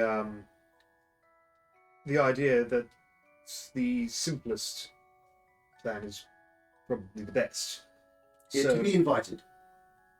No, Base that term loosely. Yes. Some of us will attempt to sneak into the encampment, whereas those of us who are not so good at sneaking will allow ourselves to be captured. That will disarm you. Well, Okay. we plan on not being armed in the first place. Hopefully using Otto's bag to hold said items until such a time as we can get inside. Otto being obviously one of the ones who will be sneaking into the... And to get to the encampment, you're flying close, close enough that we can then traverse on foot and hopefully pick up the trail of these bands of yak folk that are wandering around. and then climb the stair, or Well, they will be taking the majority of us. well, that will certainly get you in. There's no doubt of that. Once again, we are thinking in terms of the distance to walk up the stairs. It would be not in our best interests to tap too much into some of our party members' abilities too soon. Oh yes, I dare say you'll have a fight on your hands Yes. once you get inside. From the state of our scout, there's certainly some creatures within that can cause you great harm. No one's asked the important question, really. How did your scout get out? He must have at least found a way out. So one would assume that it's possibly usable to get in. He himself again was captured deliberately, like is your plan. However, through trying to put together the maps, he came across a few other creatures within the caves, leaving him in quite a perilous position, with quite severely burnt and maimed. He was taken back out of the mines and dumped down the waterfall, as of being of no use anymore as a slave. What sort of creatures? And should we expect to encounter such things? From the nightmare howls that he was able to get out, the poor man's mind is quite disturbed now. He described various hellish creatures, beasts with glowing eyes and fire that walks. On its own. Yes. I'm afraid the veracity and accuracy of his statements is unknown. The poor man is in an unfortunate state. Flying fools. Well, splendid. But what we do know of the giants, they do tend to appreciate, the fire giants appreciate the heat and the creatures who live within it. Very well. Do you have any suggestions for us, Mother? I think my only suggestion would be to conserve at least a little something of yourselves, for if you do blow the conch and are taken somewhere else, you're going somewhere where we do not know. And I dare say if you are completely drained of your energy, you may find yourself in a very precarious position. Isn't all of this a precarious position? It is indeed. So we have to save ourselves for the interests of the mine, and then somehow save ourselves with the abominations that exist within the mine and the Duke, for when we perhaps possibly find the conch and blow it, to be at full strength to deal with what's on the other side. I wouldn't say you would be at full strength, but Like you said before, leave a little bit in the bucket. I say, like, you know I'm being sarcastic. I think maybe instead of planning to charge headlong into battle, there could be other routes to take. Are we offing old Zelto while we're there? Or is that just merely a secondary option? We just want the conch. Secondary to the main objective, which is getting the conch, but odds are we will have to go through him to get to it. I don't imagine there exists a scenario in which we won't have to go through him. Yes. If we go through him and his family, then that puts the fire giants in a disarray to internal conflict and takes them off the board for the remainder of what is potentially this war. So it Which might even is be worth ideal. taking. Even if you don't succeed, taking the fire giants out. It also pays a debt that the dwarves have asked for in return for resurrecting party members. Oh, That is interesting news. I would have been told. Yes, There's I don't. about it. I don't like to talk about it. There was a lot of screaming. Yes, I did hear stories. Well, befell you, of course, but Yeah, Colbaz would know all about it. So shipping Molly would know all about it. yeah, well, Shall we say I see Colbaz as my handler. That's why. yeah, that's for you. Yeah, well, good to know that. One more thing to add to the list. so? there has been not a request, maybe, but the Duke and his son, if they could be eliminated, would make the wider situation easier to bear. Duke and his The natural heir. I imagine the natural air is very hard to breathe down there. Got to disrupt the selection process, whatever it's called. Yes, more chaos for the giants. That sounds like a fabulous idea. Well, if you can eliminate an entire faction at once, that would be ideal. One less piece of the puzzle to worry about. And would allow us to free up forces from to elsewhere. One of the more powerful pieces as well. Well, regardless, I've step by step. Step one is to make our way via airship to the surrounds, and then disembark, making our way by foot to the mountain. Get captured along the way somewhere. Is that what I'm hearing? Yes, I believe Athesto's finalised that one. It seems That leans over the we've picked couch. the best. Wait, where are you behind the couch? I'm on the opposite side of the table to the couches. It. I'm looking at him. Good. So, therefore, members have been captured. May I suggest that it is either Athesto or yourself, Balas, that is the one that is aided through magic to stealth? I would suggest. What are you talking about? If shit hits the fan, one of you being more prepared to fight, weaponry-wise, is going to be more beneficial. Where I can be prepared to fight without anything, And I'm happy to and the deal spell with sling this. shouldn't need much to be able to No, throw down if we What's need your to. focus? this, and she produces the obsidian banner. I can take it off, ties around wrist, almost like rosary style. Yeah. Whip it up around the finger. Point of you all talk about stealth an awful lot. I can merely cloak your visual presence.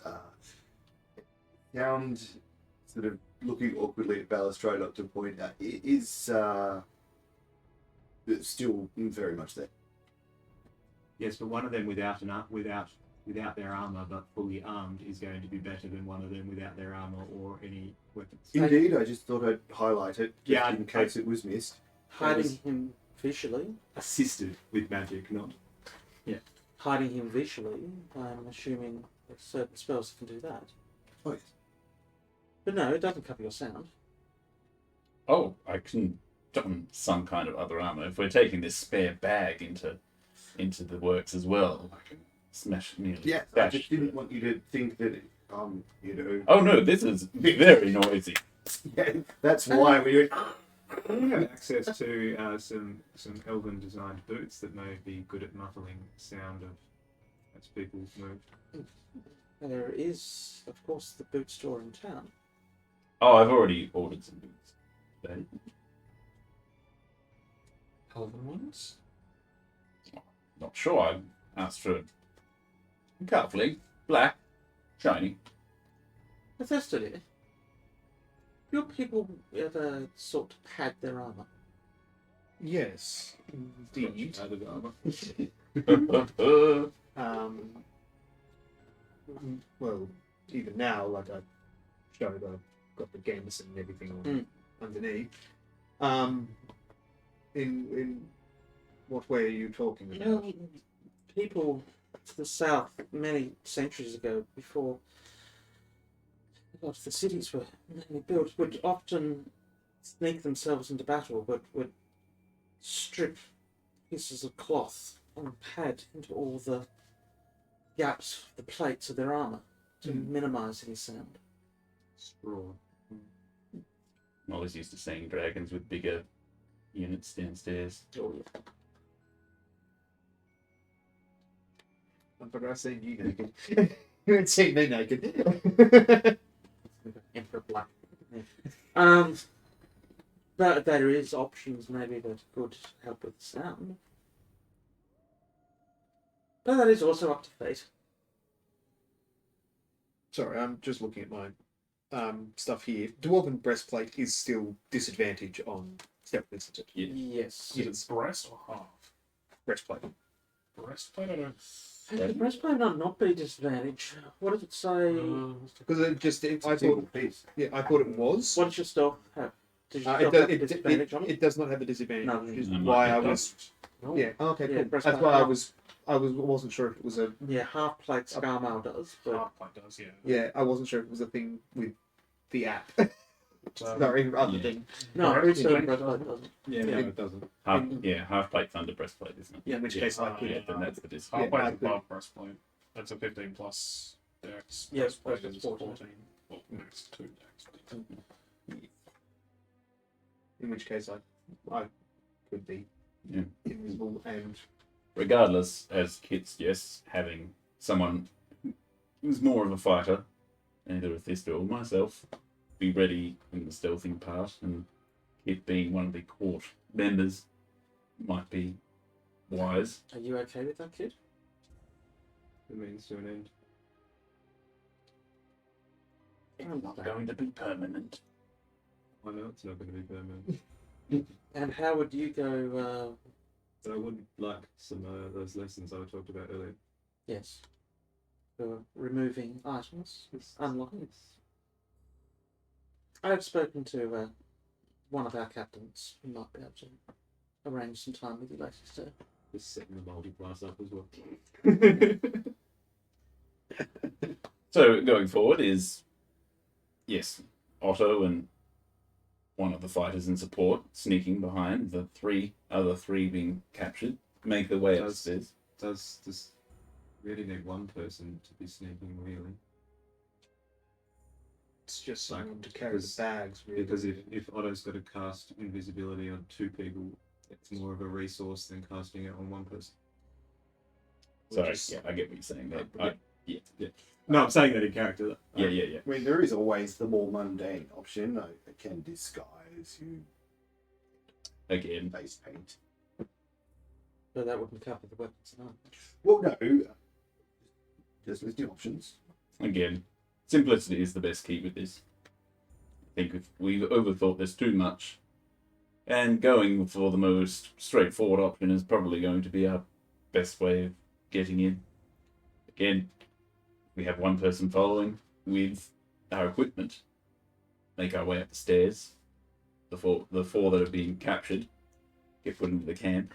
Right. Rendezvous with whoever is carrying the equipment. And make our way down the mill, I suppose. Is that what we've agreed on so far? If they don't automatically take us down the mill. Yes. We've got the backup plan to let ourselves in. Well, there is the mill and then there's the Yeah. elevator. Yeah, that's what we meant. Regardless, we have many contingencies that we have thought up on. Otto has many abilities, and Esvele herself can also cast. So that is 2 very strong trumps up our sleeve. And then we want to travel through the mines and the outposts as quietly and stealthily and less and unencounteredly as possible until the point that it's inevitable. So, is now the time to go shopping? Well, I guess what is it that you need? An extra bag of holding, first of all. I wouldn't mind stocking up on the smaller things. I do have 50 foot of silk rope, but more is always welcome considering the depths we're going to. You know, maybe what does everybody have that they're taking with them? Well, Do we know if the prisoners everything. get Should strict? I leave stuff behind? Well, I guess it's if you need more rope, does anyone actually carry rope? Before we I grab my bag, which is sitting right Oh, next to me. there's plenty in my bag. I'm sure of it. most venture kits come with 50 foot of rope strapped inside of it. That's what I'm asking.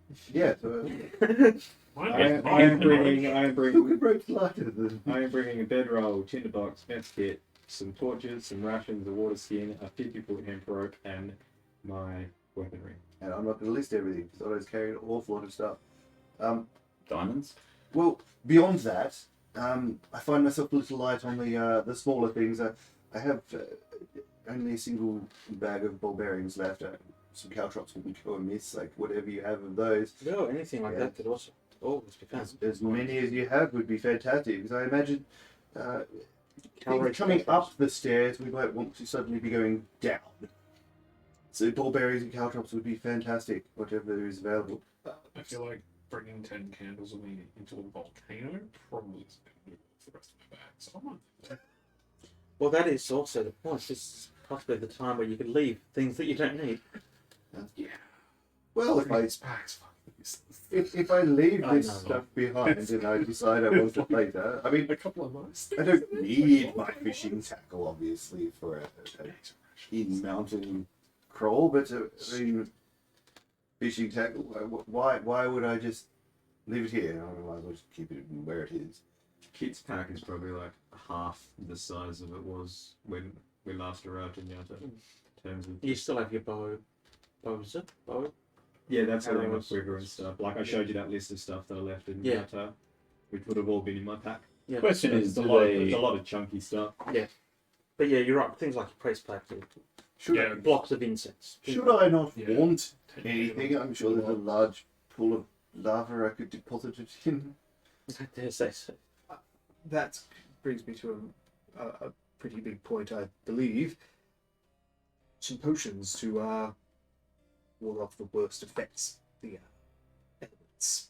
Well, I have a way that we can walk across lava as if it were solid ground, and I'm not burning. concerned about that. Can you already do that? I'm more concerned Unfortunately, with these issue elements that we may come into contact with and be burned by them.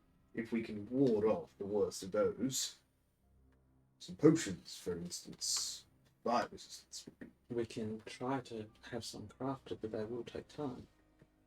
well, depending on I'll see what we can what, do. what we can do. It's obviously it was a thought. We can go buy some. We're not peasants, are we? No, I dare say you're not. Depends on your definition. Technically, I probably would be classified as. That used to be the one. Yeah. If we're being classist, then yeah, I'll probably am. Which is probably the highest I've risen on the hierarchy of the world. Yeah, there's a long way to go yet then, Mr. Kid. Regardless, maybe we should look at means of, again, once we are past the Iron Slag, sort of looking very hopefully to the sky. Is there anything that we might want contingencies again for? Things like good old health potions or anything like that we should look at carrying with. Health potions are a definite. I mean, Our areas are going to be very busy. I can Busy now or busy later? They've been busy the whole time. I can deal on with majority of my magic comes in the form of healing on this skill, so I will be dedicating most of my energy to making sure we'll survive as best as possible. I have a few offensive options, but I dare say that I will need them as much as the human ones.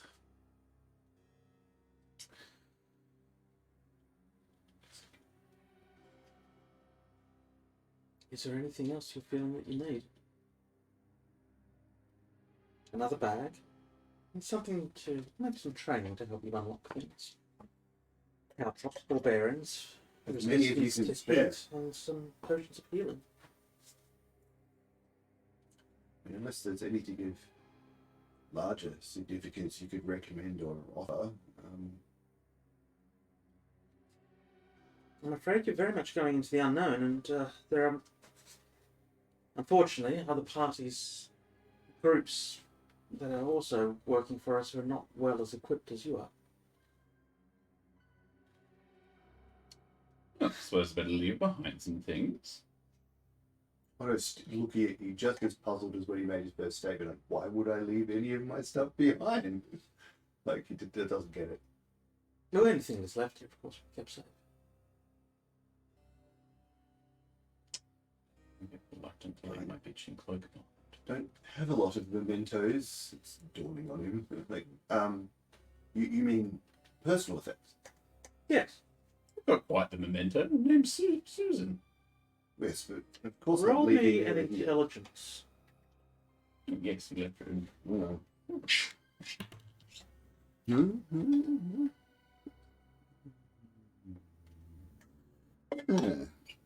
The 13 minus 1 is 12. You have no idea what he's talking about.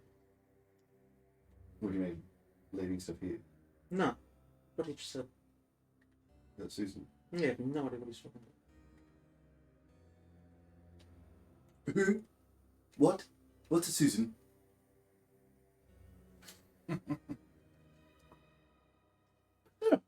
Good to see that you haven't lost a sense of humour. Well, Yes, ha ha ha.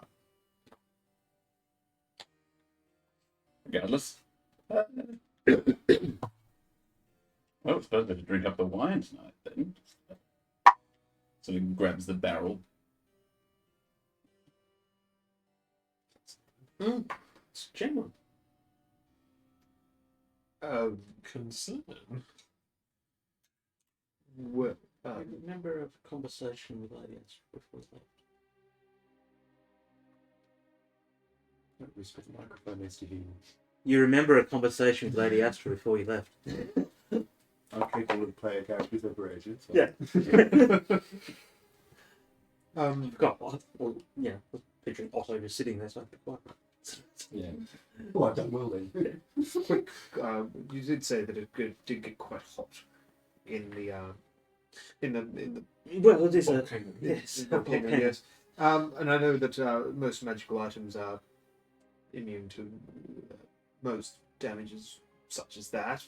Granted that it's not fallen directly into the lava. How would my cloak? I'm talking about the wings of flying. I believe they would be fine, but it's not something I don't think we've really tested. I don't think it'd be cloak weather in there. Definitely not, but I'm also thinking if I'm the one who's invisible, I might need a faster way to get up the mountain. If I can just fly up there whilst I'm invisible, that might be. It's a pretty good idea. Yeah, I might just. That might actually. It might eliminate the possibility of me being caught. Always speak of heat. You're still feeling really clammy, warm. For days you've just been feeling really warm. I swear I didn't get the warm boots. Oh. Then it occurs, Otto. You mentioned flying. Yes. Oh. Not sure if you were paying attention when we got rudely ejected from the dwarves before. Actually, you were probably mostly all underwater.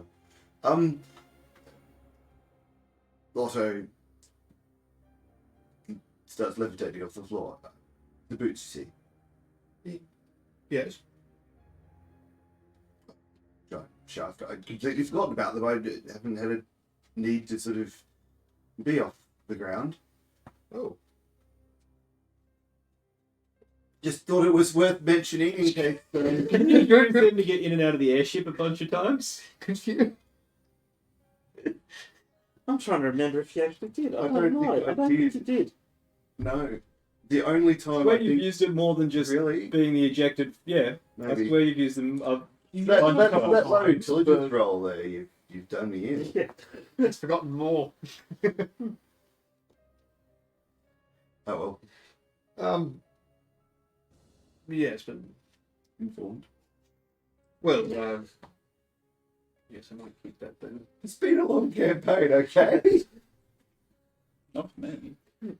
Yeah, and Ballas hasn't seen me float around, surely. Yeah. Oh yes, there was that incident with the under the mountain before I got Yes. squashed. Yeah, maybe that's why I don't remember. Head trauma. It'll do it. Unless anyone else can think of anything else that we may desperately need. I think that it's best to keep to the. Oh, again! That's what I should have got earlier. Sorry, did you? Oh, I forgot to. Are your knees going already, Ballas? No, stylistically. So the most important thing when A dueling traveling game. into a volcano is to look good. No, for my outfit that I got made this morning. Oh. I was debating a whip, you see. Live short, die hot. Well, it's got nothing for the first time in a while. Well, Words to live by. all that aside, if that is everything that we could feasibly need for the. And perhaps good. Yes, Ballas, they're already packing wine. Yes, the airship is now nearly fully prepared. Your crew is still downstairs, however. But another thing that I think we are forgetting about is if there is any knowledge that we could garner about this conch, it would make finding things a lot easier. That was a very good point to understand if we cannot get a detailed description of it. Can I roll any degree of history Mm. about Hmm? it? Yeah, yes. Yeah. This is where we need it to. Pretty sure I got a 0 on intelligence. Don't need to look that up. Oh, Didn't want that die anyway. that was This the first one. Oh yeah, that's gone badly. What was the one on the floor? What was the number? Not much better. Not much better. At least you're consistent. It's better by 2. Your background of living near the coast, conches were historically used as a form of communication, horn that would sound usually like a large show at night. You vaguely remember a story of a giant queen with one, but it's like a vague story you were told as a child. Well, we don't need much of a description. It's a shell. Well, that's what I thought. Just a large. Yes. How much information is necessary for that particular spell? Can it just be shell that is magic? As long as I can visualize the item, I'm sure I can cast the spell. But Quick, do that thing. Make the thing. Make the images. Make one of a shell. Otto's like just finishing. Just his brain's hurting from Athesto's statement. Just a shell. It is magic. It's my extent of knowledge about magic. Like a conch, right? There's a blue conch. Or orange. Aren't they speckled? Like keeps changing. Like, can you be more specific? How can I be? I don't know. well, Don't just you have the ability to find things that are magical? You Yes. were using that at the mounts. So if we're in his lair, in his bedroom, in his office, can't you use that to then find a magical shell? Yes. If I was a tutor, maybe we'd have a lot of magical things. But are they going to all be shells? well, No, true. merely asking for descriptions. I haven't been quite Can't close say many spells. You've never been to the beach. I do have some more things that we will require. That's alright, I'm still Okay. loving this over here.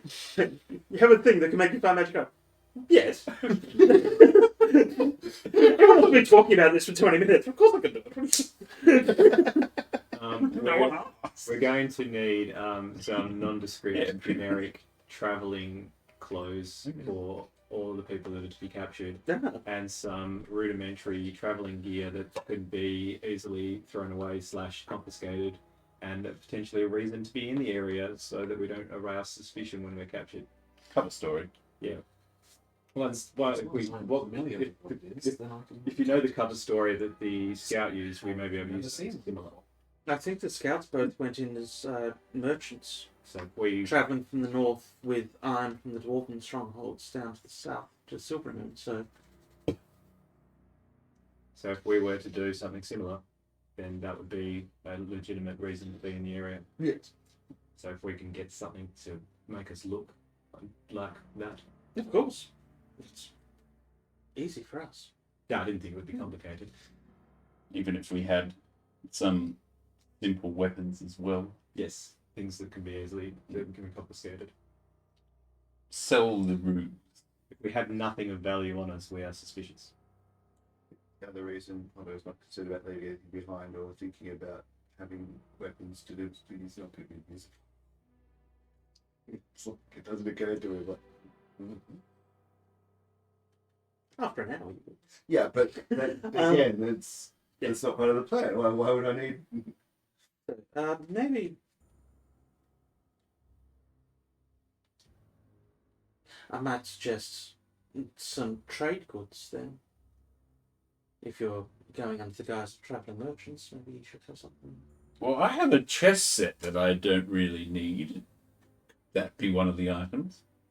It could be. I wouldn't imagine 5 merchants travelling with chess set. As Well, the right. rate. Well, we don't need to all be the merchants, do we? We could With- be... Considering Val's request for ship Guards stocking, would be we could expected be to at least put up the price. transferring large amounts of wine. That would, of course, mean it needs to be confiscated. Yeah, that's exactly why I said it too. Well, we get cheap wine that More twitchy. cheap wine that can be confiscated. Wine that would not go to waste if it were to go to waste. I think the hole's good.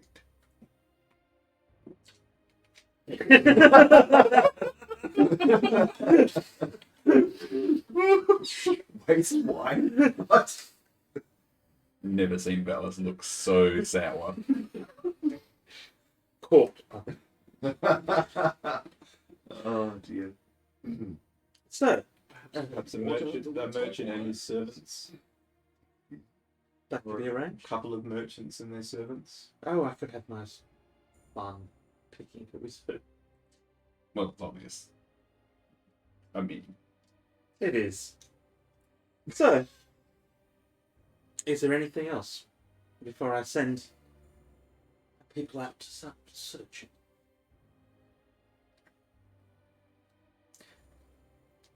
Just as a forethought, has there been any word on that particular scroll that I thought might be of use? Ah, from Lady Astra. Yes. Yes.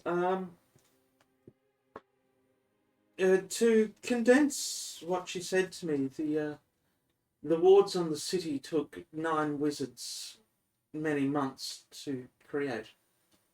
Yes. Uh, I had a feeling. a small version,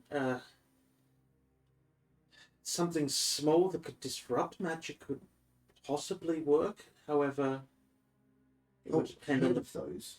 would depend on the strength of the caster as well.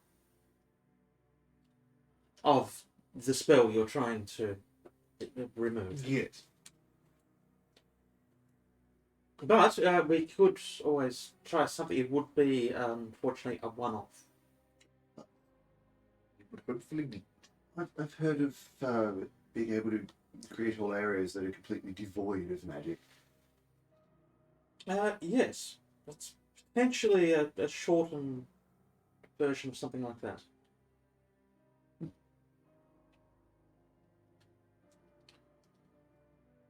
Be unfortunate. Well, yes, we wouldn't completely strip our items of. There is that possibility. But If I'm you not were wanting to anywhere remove- near it then. If you would remove the ability of anything that's magical, that would include anything you're carrying. If you were within the area. Would only last whilst we're within the area, though, surely. So, So it is temporary. we believe so.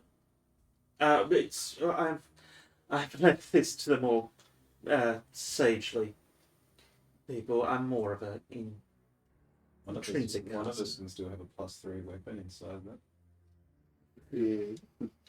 Because you're a +3 weapon. I can key and power my weapon to a Yeah. +3. Oh, I can still it's find been mine formed. like this now.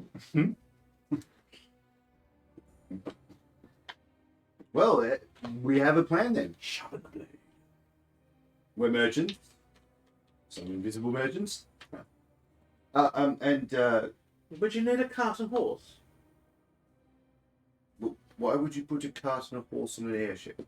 Oh, I don't. You just seemed fond of them. Maybe a mule. Sorry? Mule is maybe a Maybe a thing. pack mule. Possible. So, which two of you are the invisible? Well, I think with your flying, I it might think- be. Or My- his hand goes up. I think with Is it going to be better to just have one person invisible in terms of resources? I suppose I always assumed that was going to be me. I mean, First, And you have now a lot it's more appearing that I read that wrong. I believe that the consensus at the end of that was that having someone who could be armed at all times. It's offended. if we get into a fight while we're captives, you're going to be more useful being able to do stuff than Athesto without his sword.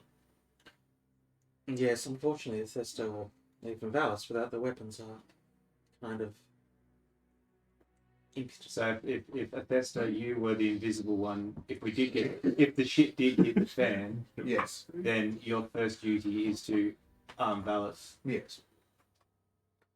And yes, with my ability to fly. Although with your glaive, is that going to be an issue being that? I'll have it You're working sorted by on it. the You're end of the working day. Perhaps if you have, I know sometimes All mind this over talk, matters. all this pressure and impotence. But to be clear, it requires quite a bit of concentration. I mean, I can't guarantee you'd stay invisible if I was under attack. If we're under attack, he doesn't need to be invisible anymore. Yeah, so if we're under attack, I won't be He's going to invisible get anymore. physical. Okay. Yes. Right. But if we get under attack, the quicker the bulky fighters get their tools of the trade. I see. So I would have The more we to can pull my defend you from the attack. belongings in the back. Right.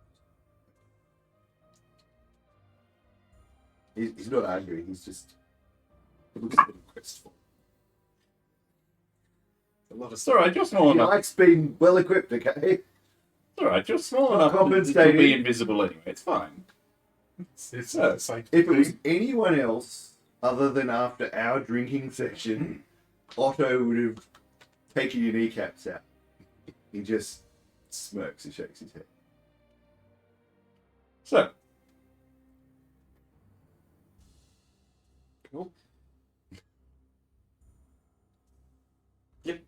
So It works out. Valis and Otto are two business partner merchants, and Exile and myself are their servants on the road to blah blah blah from blah blah blah with a pack mule full of pots and pans to So sell. who were you saying with a?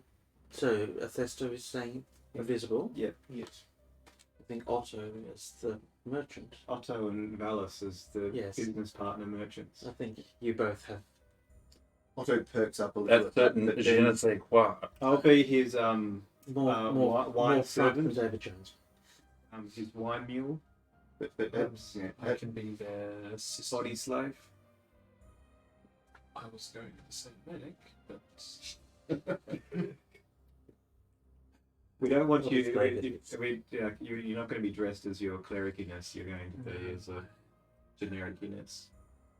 Otto perked up when it was like, "Oh, you get to be a merchant." But the moment it dawned on him that meant Kit would have to serve him, he was horrified. Valis is completely unfazed by that. Yeah. Otto remembers some very climactic moments, including a certain cell in Silvery Moon and some other times. Yeah. How much would we have to play the part? Well, it's up to you. How convincing do you need to be for? I believe the term method actor has been thrown around many times. Yes, I heard they're hacks. It's the Stanislavski Guild within town. I'm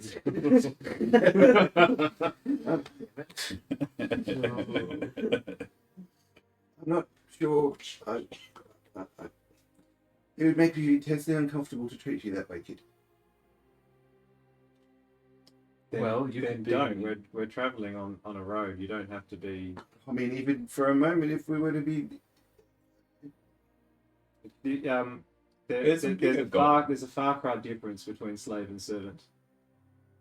And also, there is a bigger goal here. And Kit, you, of course, know. I understand that, but I'd be happy to trade places if Even so, I think Kit has many talents, many abilities. We're well, aware of that, but speaking in front of a group would be your skill set.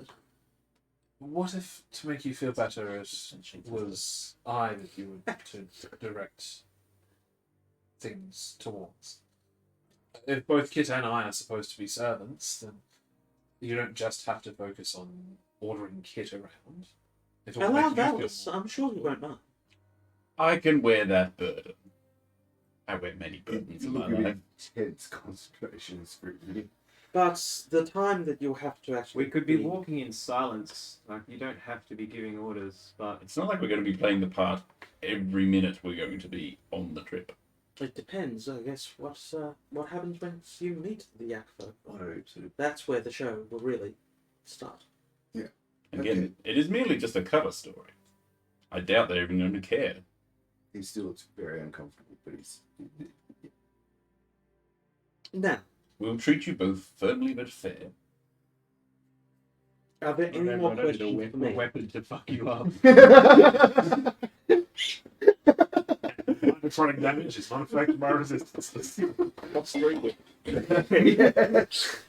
He's seen your whip and raises it +3. after confiscating. Yes, are there any more questions for me? Anything else? For me, So what do you plan to do with your airship once you finish with it? It will. well, it will serve its Probably purpose. You return it to its owner. Well, I assume it was a gift. Well, We are the owners. That's what we were told. I wouldn't presume to know. well, It was a gift to us to aid us in our. It wasn't a proviso. There was no limitations. There was no time limit provided. It's fair to say It was a that gift. we've swayed Dave and his companions. They are probably more loyal to us by now. we are going to be in the bowels of the Iron Slag, hopefully. They will be doing whatever the hell they want to do. Why don't we give them a time frame in which to wait for us in case we can get the conch and get out in the unlikely event that that is possible, and that if that time expires, they return to Everlud for our later consumption / use. Would Everlud be acceptable to that? They may return here. They may also be housed where they're housed now. Yes, I imagine that would be what happened. Yes. Yes, I didn't mean for a minute to say we just throw our tool away. But yes, it was a gift. They're not going to belong. Good. As long as that's taken care of, I I wouldn't imagine want- their allegiance is fickle, but As far as I'm They do seem to be quite under the impression that they're doing a master's work by serving us. Well, we can simply tell them that part of their master's work is to assist us in toppling the fire giants. I'm sure they'd be more than happy to know that. Dave has it's become the very enemy of strongly my enemy is my friend situation at the moment. With I Philip. Yes. believe that is exactly how he's thinking too.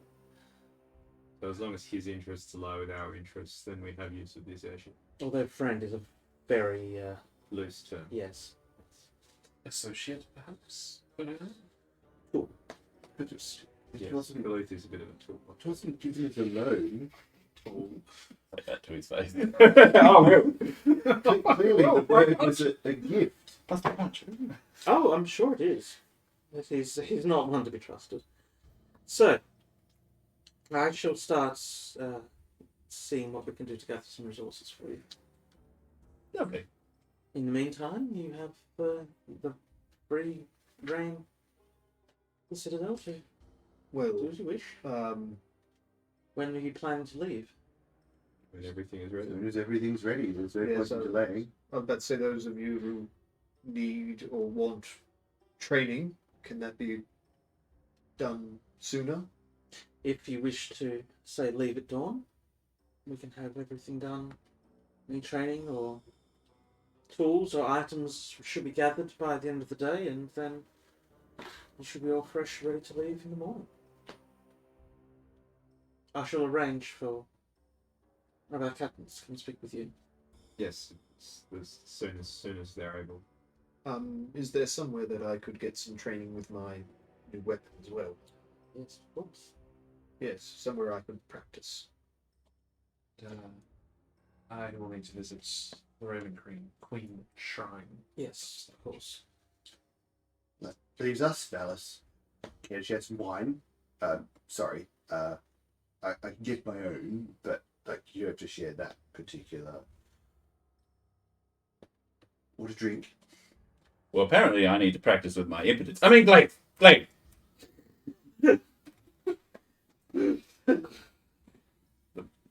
Calls the Glaive and, Oh, right. you know, And sure. wine's not conducive, but I understand. Connor goes up and pours himself a wine. I will take you up on that later, though. Start with short distances. Work your way up. Oh, yes.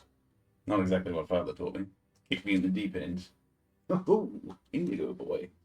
Stab that man. Okay. Wow. He says that, gets up, grabs a bottle of wine and the glaive, and just walks out. Yeah, pretty much. Cool. What we might do is a montage. It's a brief montage for each. Even Unless there's anything. Just very quickly, as everyone's sort of leaving. I haven't moved. Yeah, well, as people are leaving Mhm. the room, I'm assuming people are getting up and leaving the room. Kit, if I could have a word with you Wine. privately, very quickly. It's nothing major, but Sure.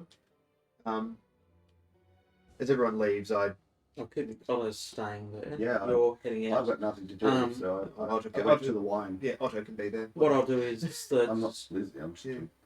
after about 5 minutes, so you will have a servant come in and find you, who will then start taking you outside. So you're about to head off. As you leave, you start not far out of the doors. You notice your old friend leaning up against the wall. Oh, he. Lucky, yeah. That's a town business, man. Valaki? Yeah, or something like that. I've got it. It's something you eat after you're Look, drunk. All I can think of is balake. It's Balaki. Who's doing Italian? Wait. Yeah, Wind, People fire, break water, it off pasta. this website. yeah. That's outrageous.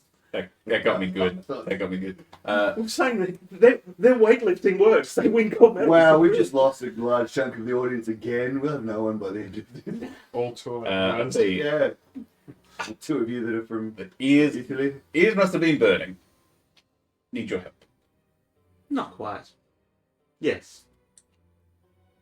I need to control my father. No, you need to control your mind. Got control of that. Yeah. Exactly what I'm like. Does not break like any eye contact. So No. he does that either. Brilliant. Well, now you're suitably relaxed. Maybe we should start. Mirror. He leads you out into a courtyard area. Basically, he spends the next half hour or so just going through some very basic sort of meditation techniques. Having you sit the glaive in front of you and start to sort of The wrong way. start to relax your mind to be able to feel the glaive. Stop resisting it. Oh. Yes, the actual glaive. Oh, the Yeah, actual way. stop resisting it. Allow it to open itself to you. Basically, it's a lot of beginning techniques that after about an hour or so, you start feeling a different sense coming from your glaive. Not the fear, distrust, and anxiety that your father gave you. There's more. After about an hour or so, you start feeling more of a warm, paternal feeling, which has that response to you. It feels wrong. It's Yeah, this would pretty much be the face that Valis is making. Yeah. Just very furrowed. it's. Ew, affection. This is a good start. Maybe this is enough to start opening up some of the other elements of your family's past. this affection tastes wrong. Not used to it coming from him. It's not coming from him.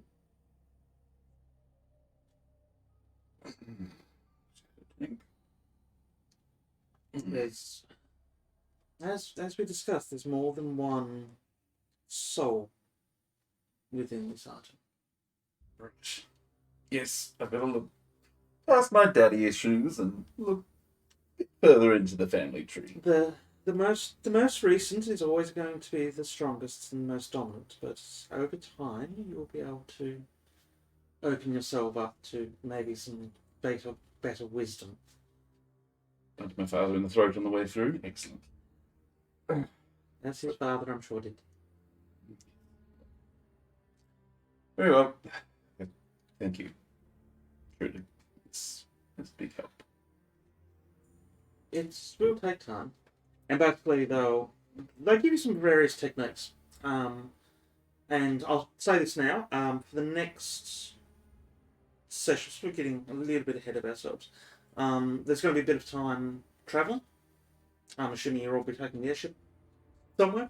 Instead of focusing on what we're doing each day through that, I'm going to say from memory, it's going to take about 6 days, 5 days, something to travel. What we'll do is we'll just do that in one external block. So if there's downtime activities like this, or sword practice, or anything like that, any downtime activities you're interested in doing, that can be a nice solid block where you can actually skill up, train, learn something. Do we have to go around the Different. mountains? Like these mountains between us and the Iron Slag, what height are they? Do we have to go around them in terms of airship? Also, why do we Yeah, not they call make the it- airship the magic school bus? Because it's a ship, not a bus. Much mystery to it. It's magic school bus. And the pilot is not female. Dave.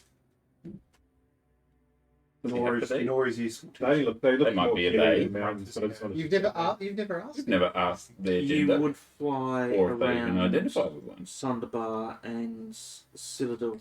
There's no red Fell flag bar. though. Yeah, no. There's so no right. red They're flag here. not places where it That's what we know. Pretty sure Like it's all been dragons. burnt off. be welcome. So yeah, I I reckon we'll mentioned be the word getting horrified 5 dragon. days You then. have to go, You have to go around a bit. setting yourself on fire very easily. From there to there was 2 days. Cool. So it's You- That looked at you. me. Yep. So yeah, you guys go. Maybe back. 4 days. We'll say 5, just for Just basing it the on. weather. Yes, Kit. Look, I did want to. I just stand when you talk. Yeah, I did want to do this. It's in a more formal sort of setting, but considering where we're heading, I don't know if there will be much of a better chance to do it. When I was growing up and I came of age, I was handed my weapon, my katana, by the Lord who took me in, made me part of his family, and I now have that sword back. I wanted to hand this one to you. I understand that you have no real need for it, but more of a symbolic gesture. You adopting me? I consider you family. And if once all this is over, and hopefully after I've managed to fix what is wrong with my home, you will always have a home there. But I want you to have this, and I hold out the I take it from the belt and hand it across.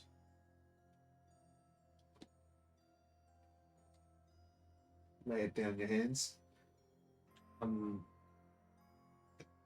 even know what to say. Thank you. You honour me.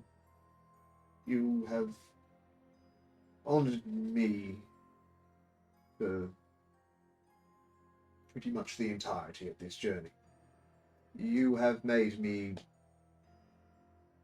a better person. And I thank you. I don't think I could have made it nearly as far if you hadn't been there to assist. I don't think you give yourself enough credit. You would have got there eventually. I have my shortcomings, and I have We all do. understood them a lot more as of late. And that is mostly thanks to you. Thank you. You're been welcome. You have been a consistent voice of reason, and even more so than that, a friend. But yes, But you can't adopt me because plausible deniability.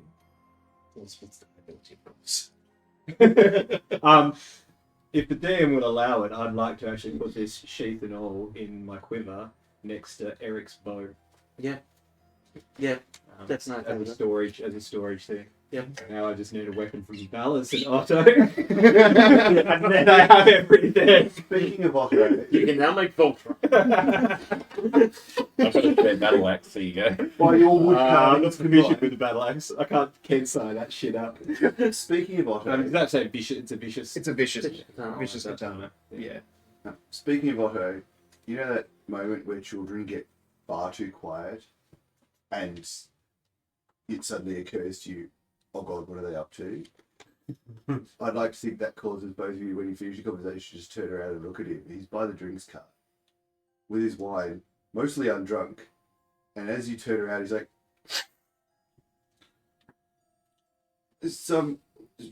I need to put more wine. And it's obviously almost full. Very spicy wine. Yeah, I need some more wine. Then it turns around back to you. It's like, and there's another. It's like this far off the top. Yeah. Nice. Because when it started, he pretty much was just like, he's sipping and like, oh, and just completely forgot about the wine until you looked at it. Esvele would have left before that point. Yeah. I waited for the majority of people to leave, but then seeing that Otto wasn't leaving, I just sort of. What do you want to do? If Esvele was relax saying that, she with would have wine? been sitting there like, Why don't we not saying a word. His eyes would have gotten a bit watery. He was pretty lost for words. picture Esvele getting massive anime eyes?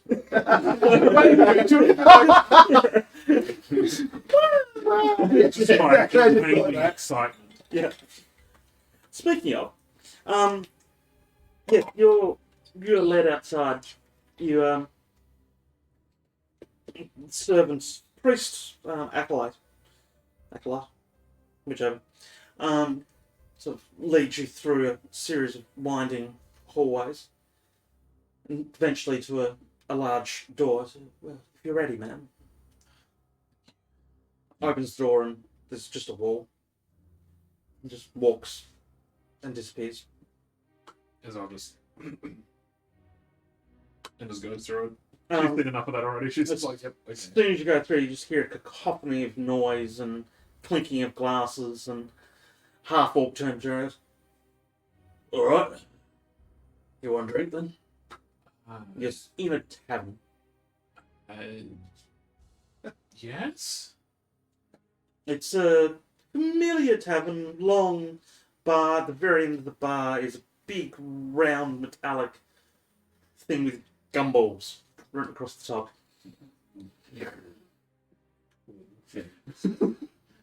She's just like, Alan knew it. Of course. Why not?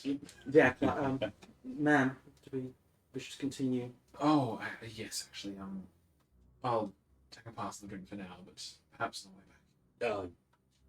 I reckon on the way back, for sure. Thank you. She heads up after the acolyte. Orc looks to act like she knows that. Yeah. Yeah. Eventually, you get to more of. It's not that far out of the center of the city. Actually, it's a large cemetery. various tombs and necropoli, the pillar of necropolis. And there is a small, within one of the necropolis is a small shrine, which basically looks unused.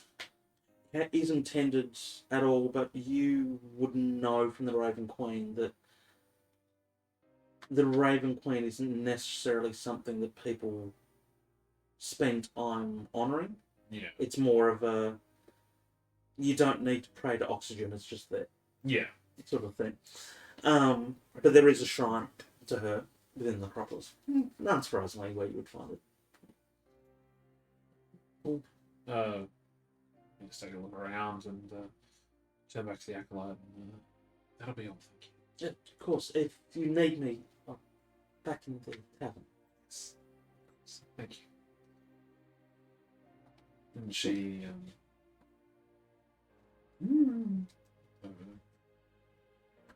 it's one round. Esvele approaches the shrine and she sits down, clutching the holy symbol, and begins to familiarize herself with the area around. And speaking kind of to herself, kind of hoping the Raven Queen is hearing. She says, I've visited one of your shrines before. It appears quite lonely. Yet familiar. I don't even know if you can hear me right now. You probably can, but I firstly need to apologize for what might potentially come at being surprise visitors. It may or may not happen, but I can assure you that they are all good people. Trust them all with my life. Having that being said, I would do as much as I can to keep them safe. If that means bringing them here to a place where they might not be too comfortable with, then, well, at least I hope that this will be a safe haven for them, if needs be. As for myself, I only wish that I can continue on helping. They all have a good cause in mind. Some different causes to others, some more impactful to a larger group of people than others. Athesto's wish to save his land and people, compared to Otto wanting to simply find a safe place for he and his daughter to live. They are two very different reasons that people fight for, but as just as one another. I wish for this place to be a safe haven for all. So I implore that,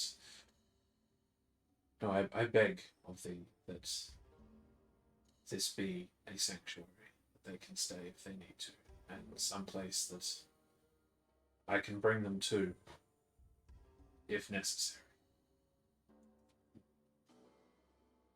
As you finish speaking, there's no response, but something within you feels as if you've been heard in some way.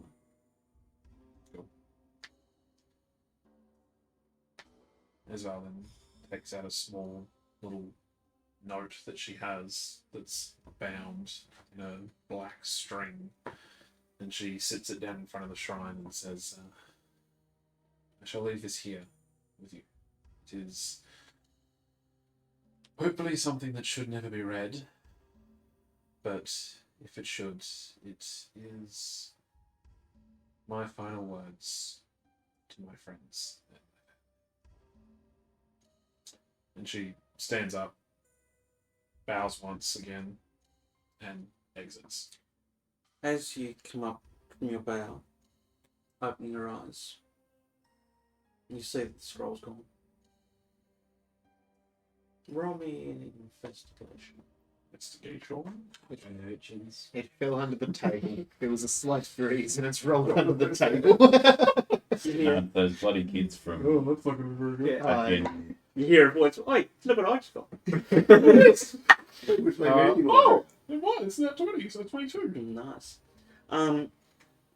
Your initial, It's going to be garbage. as you open your eyes, you see it missing. You do a quick dart, just to see if the breeze might have just blown it off.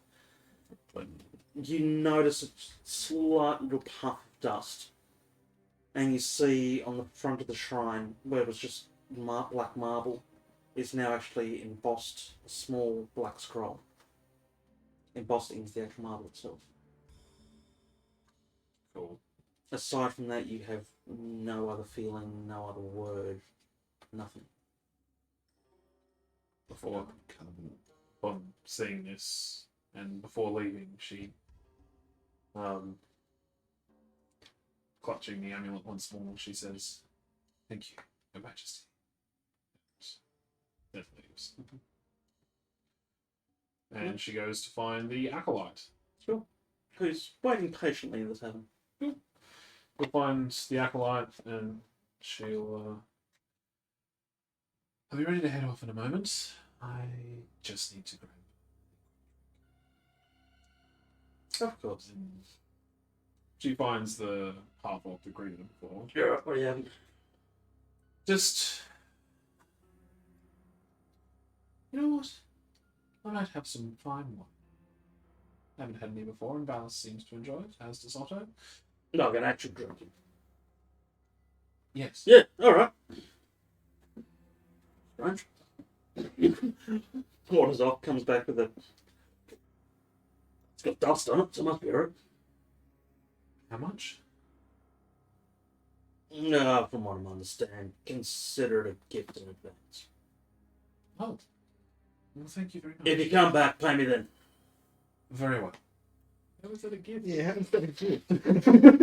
Never look at gift horse now. She's like, "Right, so Got business to run here, right? Chances of it coming back are fucking nothing. Might as well be. Why now, pay later? It's a gift if you die. Yeah. Yes. Not a very useful gift. But on her Is that the way out, equivalent of a if she passes, are there any like bartenders and things walking around? Yeah, there's a couple of bartenders. They're relatively busy. There's like 70 or so people in here. Making noises, shapes, and jokes of all kinds. As she passes one of the bartenders, she says, "Excuse me, Yes, ma'am. please, the host manager, tavern owner." Yeah. I was wondering what term to use, manager, I tavern. can't remember his name right now. I've got it written down in there somewhere, but I can't Yeah. remember. Yeah. He's new.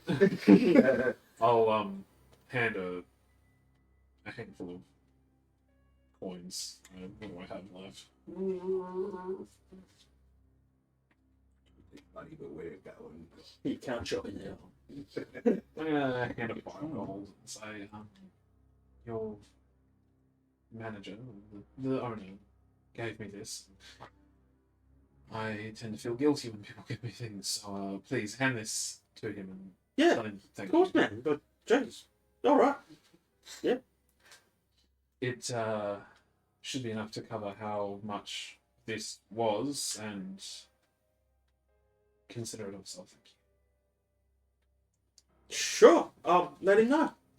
Thank you for the gift that wasn't really a gift. With that, she'll jets in the acolytes. Are you staying here? Sorry, I should Oh, well, not presume that you're. motions to the bucket. All right. Drink? Here? Yeah, act like. Nods. He goes, all right. Pulls out a bottle. Two wooden beads. There we go. That'll top you up. Thank you. Sort of just. You feel really woozy. Everything's spinning. Close your eyes. You open them. It's an old wizard. They don't even knock anymore. They just show up. Honestly. I don't even know why bother having a door. Am I holding the. No. they could, excuse me, man, maybe we could. Yes, indeed. I mean, seriously, I mean, Terrible the cats are job. one thing, but And- you've never come in this way, have you? No, I have not. Yes, as well. With the new bottle of wine, she'll Mhm. try and find the others. Yep, the acolyte leads you down basically towards the sitting area, which I guess is the bed chambers from there. Yeah, sure. Not long after your conversation, you hear a knock at the door. Opens and small humanoid, I'll probably return to my meditating sit Yep. position. slightly greenish tin skin. Molly sent me. You're the captain? Yeah, well. Come on, we've got to look for Get up and this. Trots out quite quickly. grab my bag and follow. And sort of leads you on a Sit a second on next to him. very, very strange path, back, almost going back on himself a few times. Just in case he's being followed. You end up basically in a basement area that seems to be like old packing crates, and there's various bits of strange wire in loops hanging and things. You have a lighting rig hanging up properly there as well. So, alright, so, got a few things I need to learn pretty quickly. Yes, I've got a few days in which I can practice before I may need to be able to do them, but I need enough to be able to practice. Getting in now. Sorry? Getting in now. Yes. Yep. Mostly getting out. Yeah, you gotta get out and get in. Same way. Same thing. Yes. Alright, well, let's start simple. Everyone's rummaging around, pulls out. Lock. That way, man. Yes. Primarily focusing on probably manacles and shackle locks would be the most important thing that I need. Start with it, start big. But things like that would also be handy. Start with it, start big. It's a lot easier. Now, this one, in, twist, click, click, click, click, click, done. Now, you do. I tried to do that. No. In, twist, click, click, done. In, twist, click, done. Takes you a while, but you eventually start feeling where each of the little notches are inside the lock. My aim is like in a level or two to get the proficiency when Yeah. I level if I multi-class into rogue. Yeah. From all the espionage stuff I've been doing. You, over about an hour, you've got the basics of how it works. He gives you a nice little set of lockers. Come on, grab our bag and you can have yourself. Are you adopting me? Look at you. Sorry, I've already been given a family heirloom. Ooh, la la, look at you getting stuff every week. Yeah, so you trying to adopt me because he was trying to adopt me into his family. No. I don't adopt you. There's things you actually you use. So you get things. Thank you. Take your time. But not too much long. Come quickly. And yeah, he keeps going like this. Yeah. No, I want to drill it like because that's what I'll be doing on the airship as well. I'll be drilling it. And eventually, it starts bringing out smaller locks. Yeah. And once he feels that you're suitable to start practicing on those, he goes, all right, off you go. I've got things to do. Come sit around here for a day. Huh? Thank you for your time. Thank you for the tools. You've made your way out, mate. Yeah, good. Thanks, bye. Click. Door shut. Jimmy, I don't have trouble fighting my It takes you a little while, but no, it's not too bad. most stupid observantness. Yeah. Waiting for the If I go rogue, I could take expertise in perception as well. Yeah, I know. Puppets and balls. I'm waiting for that character now to be a thing. Like, that to be like the next character you play is that. I would have. Sorry, can I retcon of Like asking a Molly goblin. for? Can I retcon asking Molly to add to the list for stuff for supplies like more practice manacles and shackles and all that stuff for the airship? Yep. Manacles and shackles are more simple locks than 4-pin tumbler doors anyway. Shuffles. Nice. Yep. Alright, so I've got the extras now. Yes. Cool. Yeah, but you won't have proficiency in those. No, yeah. No, We'll yeah. figure It those just Um, means I don't have efficiency when I use them. Yeah. Not long after the kid's gone. Knock at the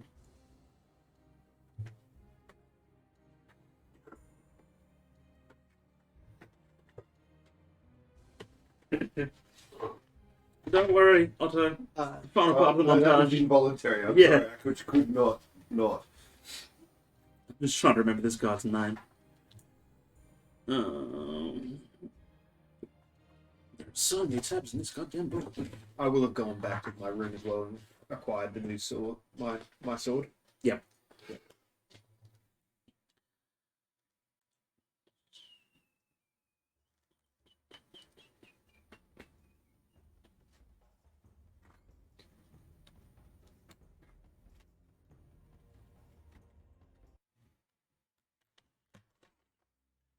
Where is the bugger's name? Horrocks, High Captain. There we go. Yeah, High Captain from yesterday's meeting. Here you need some training, sir. Well, somewhere to train. I would like to get the grasp of my new weapon before unsheathing it on the battlefield. Wise. Follow me. Leads you out. Eventually to basically the guards training area. You can see this barracks. Barracks. Barrack. The Yeah, whatever it is, you do your sword Training dummy. Yeah. training things. Yeah. training those dummy. ones. There is a name for it. I don't know what it Yeah, is. there's the ones with pegs, like Mm. the martial arty type. Yeah. The big slot he's thinking of. Yeah, that's probably the And then word. the training dummies are just your straw stuffed scarecrows. Unless you want to train with someone. At the moment, no. I would like to get the grasp of how the blade flows and If before. you need anything, cool. Thank you. So run me through what you want to do. Basically, I'm just going through standard attack motions. Yep. So seeing how the blade moves with my body. Yep. Um, At the dummy or just in there? generally at the air. Yep. And just going like beforehand, I was just going through standard training Yep. and things like that, weight training. Now I'm actually going through full attack motion Mm-hmm. and seeing how it slides and slides through the air and things like that. Before moving on to the dummy. Yep. At which point we'd be seeing how well it cuts. Same as before, you've got a very keen sense of awareness as soon as you draw your sword. Yeah.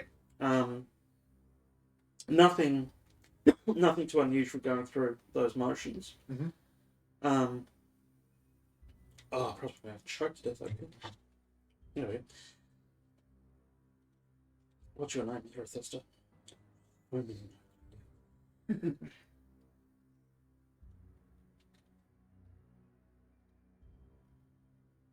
Cool. So, with your attacks, let's roll through it. Let's actually do it. Yeah. Cool. So, yeah, it's a dummy, so the AC is not high. So roll to hit.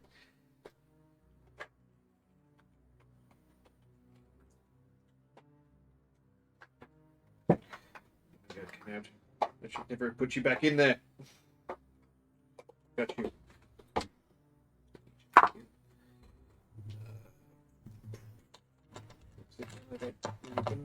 Sorted.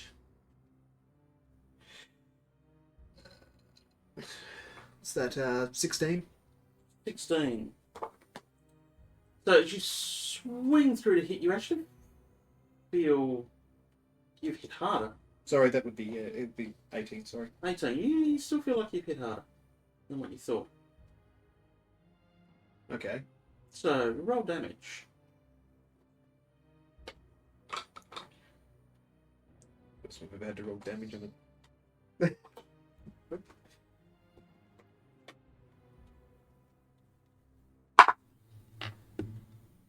14. runs the sword through, across the usual cross-cutting motion. Yep. Just as the sword hits, you notice just glow brightly, and just you feel with the swing of the sword you should go about 3/4 of the way through. Mhm. You come straight through,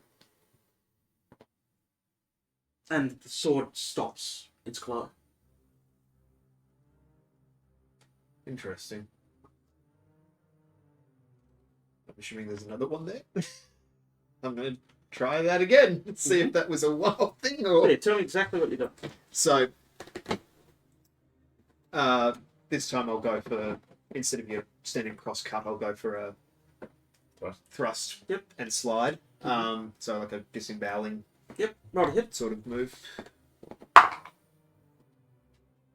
22. Cool. Again, you think it's actually higher than that. 11. Straight in, and then cross. Doesn't come through all the way. Hmm. Doesn't glow. Doesn't quite. No. Slide sword back out. Once again, go for the cross cut. See if it's more than movement. Mm-hmm. What's that? 14. Again, it's higher than what you think. Get to re-roll that. Yeah, but it's fucked. No, I re-roll ones and twos anyway. Oh, do you? Yeah. Oh, yeah. 12. Well, doesn't go all the way through. Doesn't go. Doesn't glow. Okay. I'll keep practicing at that Mm-hmm. sort of stuff. Basically, yeah, just taking my time with it. Stepping back after every attack. Recomposing myself. Mm-hmm. Are you keeping your sword in your hand the whole time? Yes. Yep. Keeping the sword in the hands the entire time. Mm-hmm. Does anything change better than that? Nothing. I'll try sheathing it. Mm-hmm. And then drawing in quick attack. Yep. Straight down. Roll again.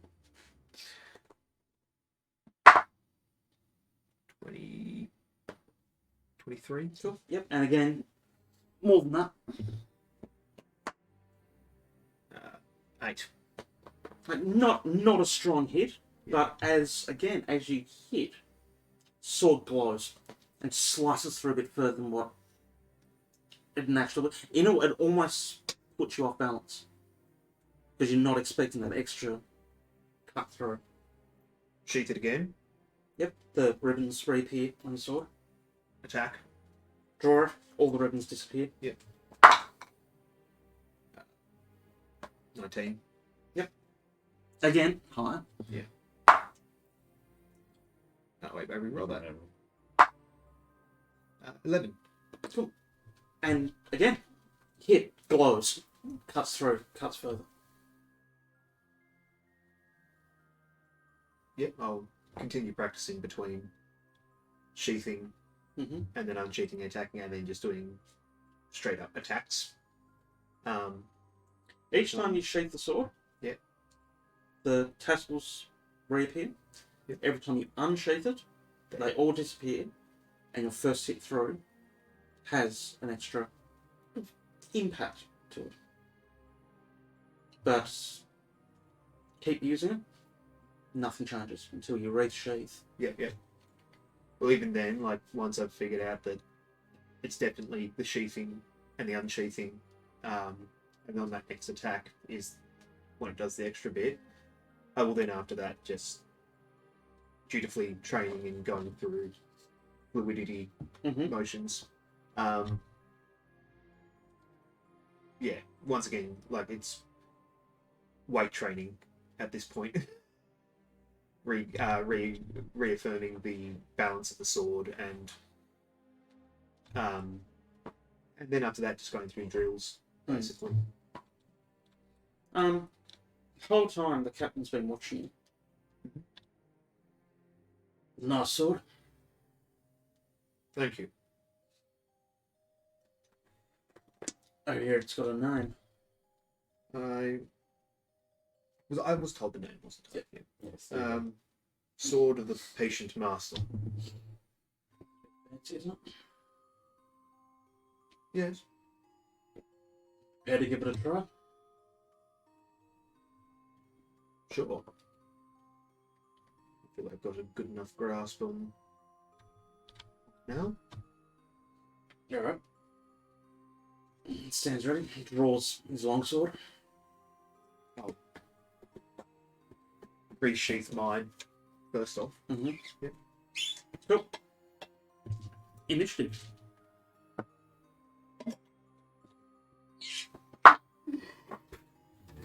Kill somebody! 5. Accidentally cleave through his weapons on him. Plus, you also roll one of your weapon's damage dice and add it to your initiative. 10 now? Cool, that's better than the 6 that he rolled. No. There you go. What do you Yep. want to do? I'll rush, draw, and slice down. Yep. Dirty 20. Assuming it feels like it's small. Yep. Yeah.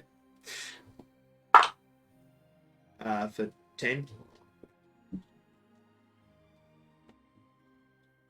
He sort of smarts a little bit as the blade glows and sort of just cuts in. It's an interesting trick. Yes. Yes, it is. No, so this goes on. Yeah. For a while. It's the same each time you draw it. I do try to. Channeling your father there. I will try a couple of times where I've take a step back, resheath, and try to make that a fluid. Yep. Like I tried training in sheathing and unsheathing and making it a fluid part of the combat. Mm-hmm. Yep, it's still Basically trying to optimize. that motion, no matter how much you do it, the stowing of the item and then drawing it out again is consuming your time. Yeah. You'd think that in a battle situation, you'd have time to draw. You wouldn't have time to resheath and then draw Yeah. in each round. Yeah. Which I think is a fair reading of the rules. Yeah. Yeah. I was doing that more as a. Yeah. I realised that was probably not going to be something I could Yeah. theoretically do, and but it's just in training with the weapon. I mean, technically, rules is written. It's the drawing of your sword is your free interaction with an object for your turn. So Yeah. you wouldn't be able to resheath it. No. But you would be able to do that on your next turn as your free one. Yeah. And then draw it again on the next turn as a free one. Yeah. So you essentially could draw it every second round. Yeah. But this is me, just training. Yeah. Just that's my from my memory of rules. Yeah. Yeah. Which is not how we always play it anyway. Yeah, that's... It's the interaction. Yeah, just seeing if I can turn that into a fluid section. Yeah, you're getting more and more proficient with it Yeah. as you go. Towards the end of the session, so you've both taken a few hits. Nothing major, sort of thing. You notice that Molly's been watching for at least 10 minutes or so. It was just standing off on the side. You seem to be doing quite well with it now. I am learning. Patience. Don't rush yourself to clash swords. No. Maybe. I think the captain would agree. Sometimes a good general needs to weigh up the benefits and suss out the flaws of their enemy before drawing their weapon.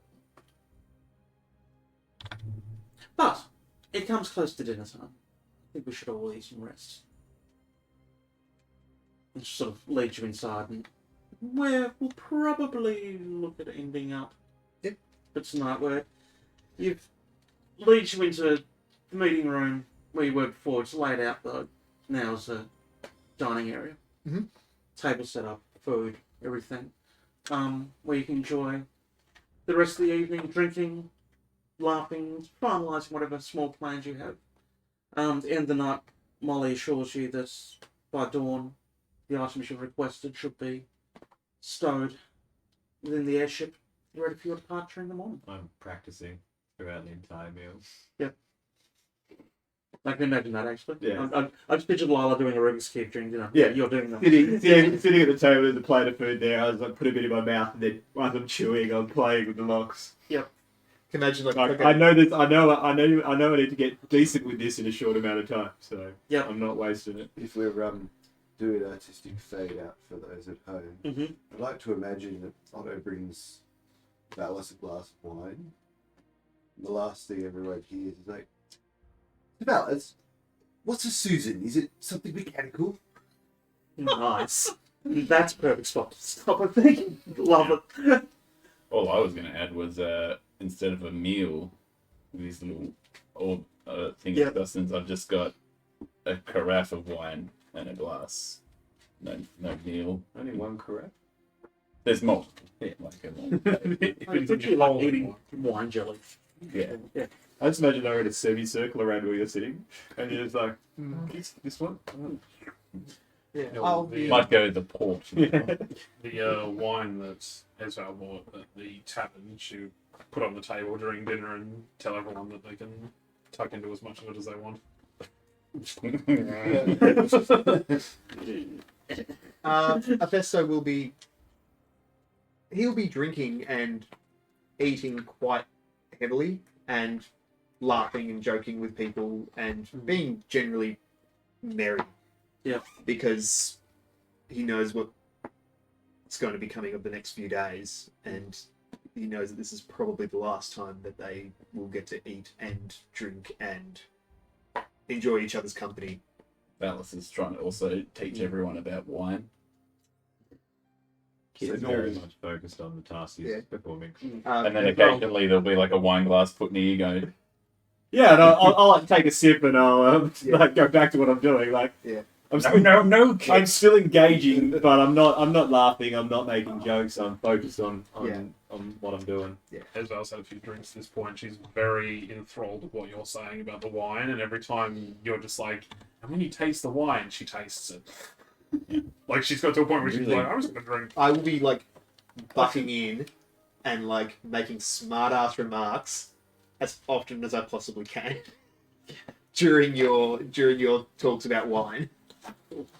Like I am being more jovial, I think, than anyone's ever actually seen me. But Esvele gets very huggy when she gets very drunk. Yep. So she's going around hugging everyone. Yeah, kids sort of. Yeah, I'm making that part of the training. That's a distraction. Like, I need to be able to do this. I potentially need to be able to do this lock picking while there's a fight going on around me. So Yeah. all of this distraction is part She'll of it. give you an over-the-shoulder hug like Yeah. that. or like if you came in front, hits like, So as the party continues on, crossfades out, the laughter, the joking, the merriment, across The to neutralness. yeah, crossfades, gonna have some interesting Well- talks. tall mountain standing alone off the cliff face, ice blowing off the top of the glacier above it, steam rising out of a few gaps within the mountain as you hear a screeching sound. It's the wyvern circling above, and that's a perfect spot where we'll stop. And we will join up again in 2 weeks' time, where Nice. the party will be heading to. We will throw our plan to the wind and As improv incursion. Something Every- will go horribly south and we'll just go, fuck it. let's be Violent. honest here, every good plan lasts until it's implemented. Yes. Yeah. No plan survives the first encounter with the enemy. Yeah, that's Yeah. it. Yeah, definitely. The Anyway, first thing guys, that goes wrong. Cool. Thank you very much, everybody. Thank you everyone who joined in. Thank you all for stopping by, And for the saying hello. And for the first time in a while, it's still actually Thursday. Yay! We'll catch you all in a fortnight's time. Is it next Thursday? Fortnight, yeah. Yeah. Yeah, we'll see you all hopefully then. Come by and see us all get royally probably fucked up. We'll also be streaming some more Outriders on Saturday or Sunday night, so tune in for that. Yes. And if you've missed any episodes, I hear Reese is going to be uploading some of those. Yeah. On YouTube, I think, isn't he? I got a backlog. Yeah. I got a backlog to get through on that. Yeah. And fix the one that lost the sound. Yeah. All right, guys. Catch you later. Thanks, guys. Bye, guys.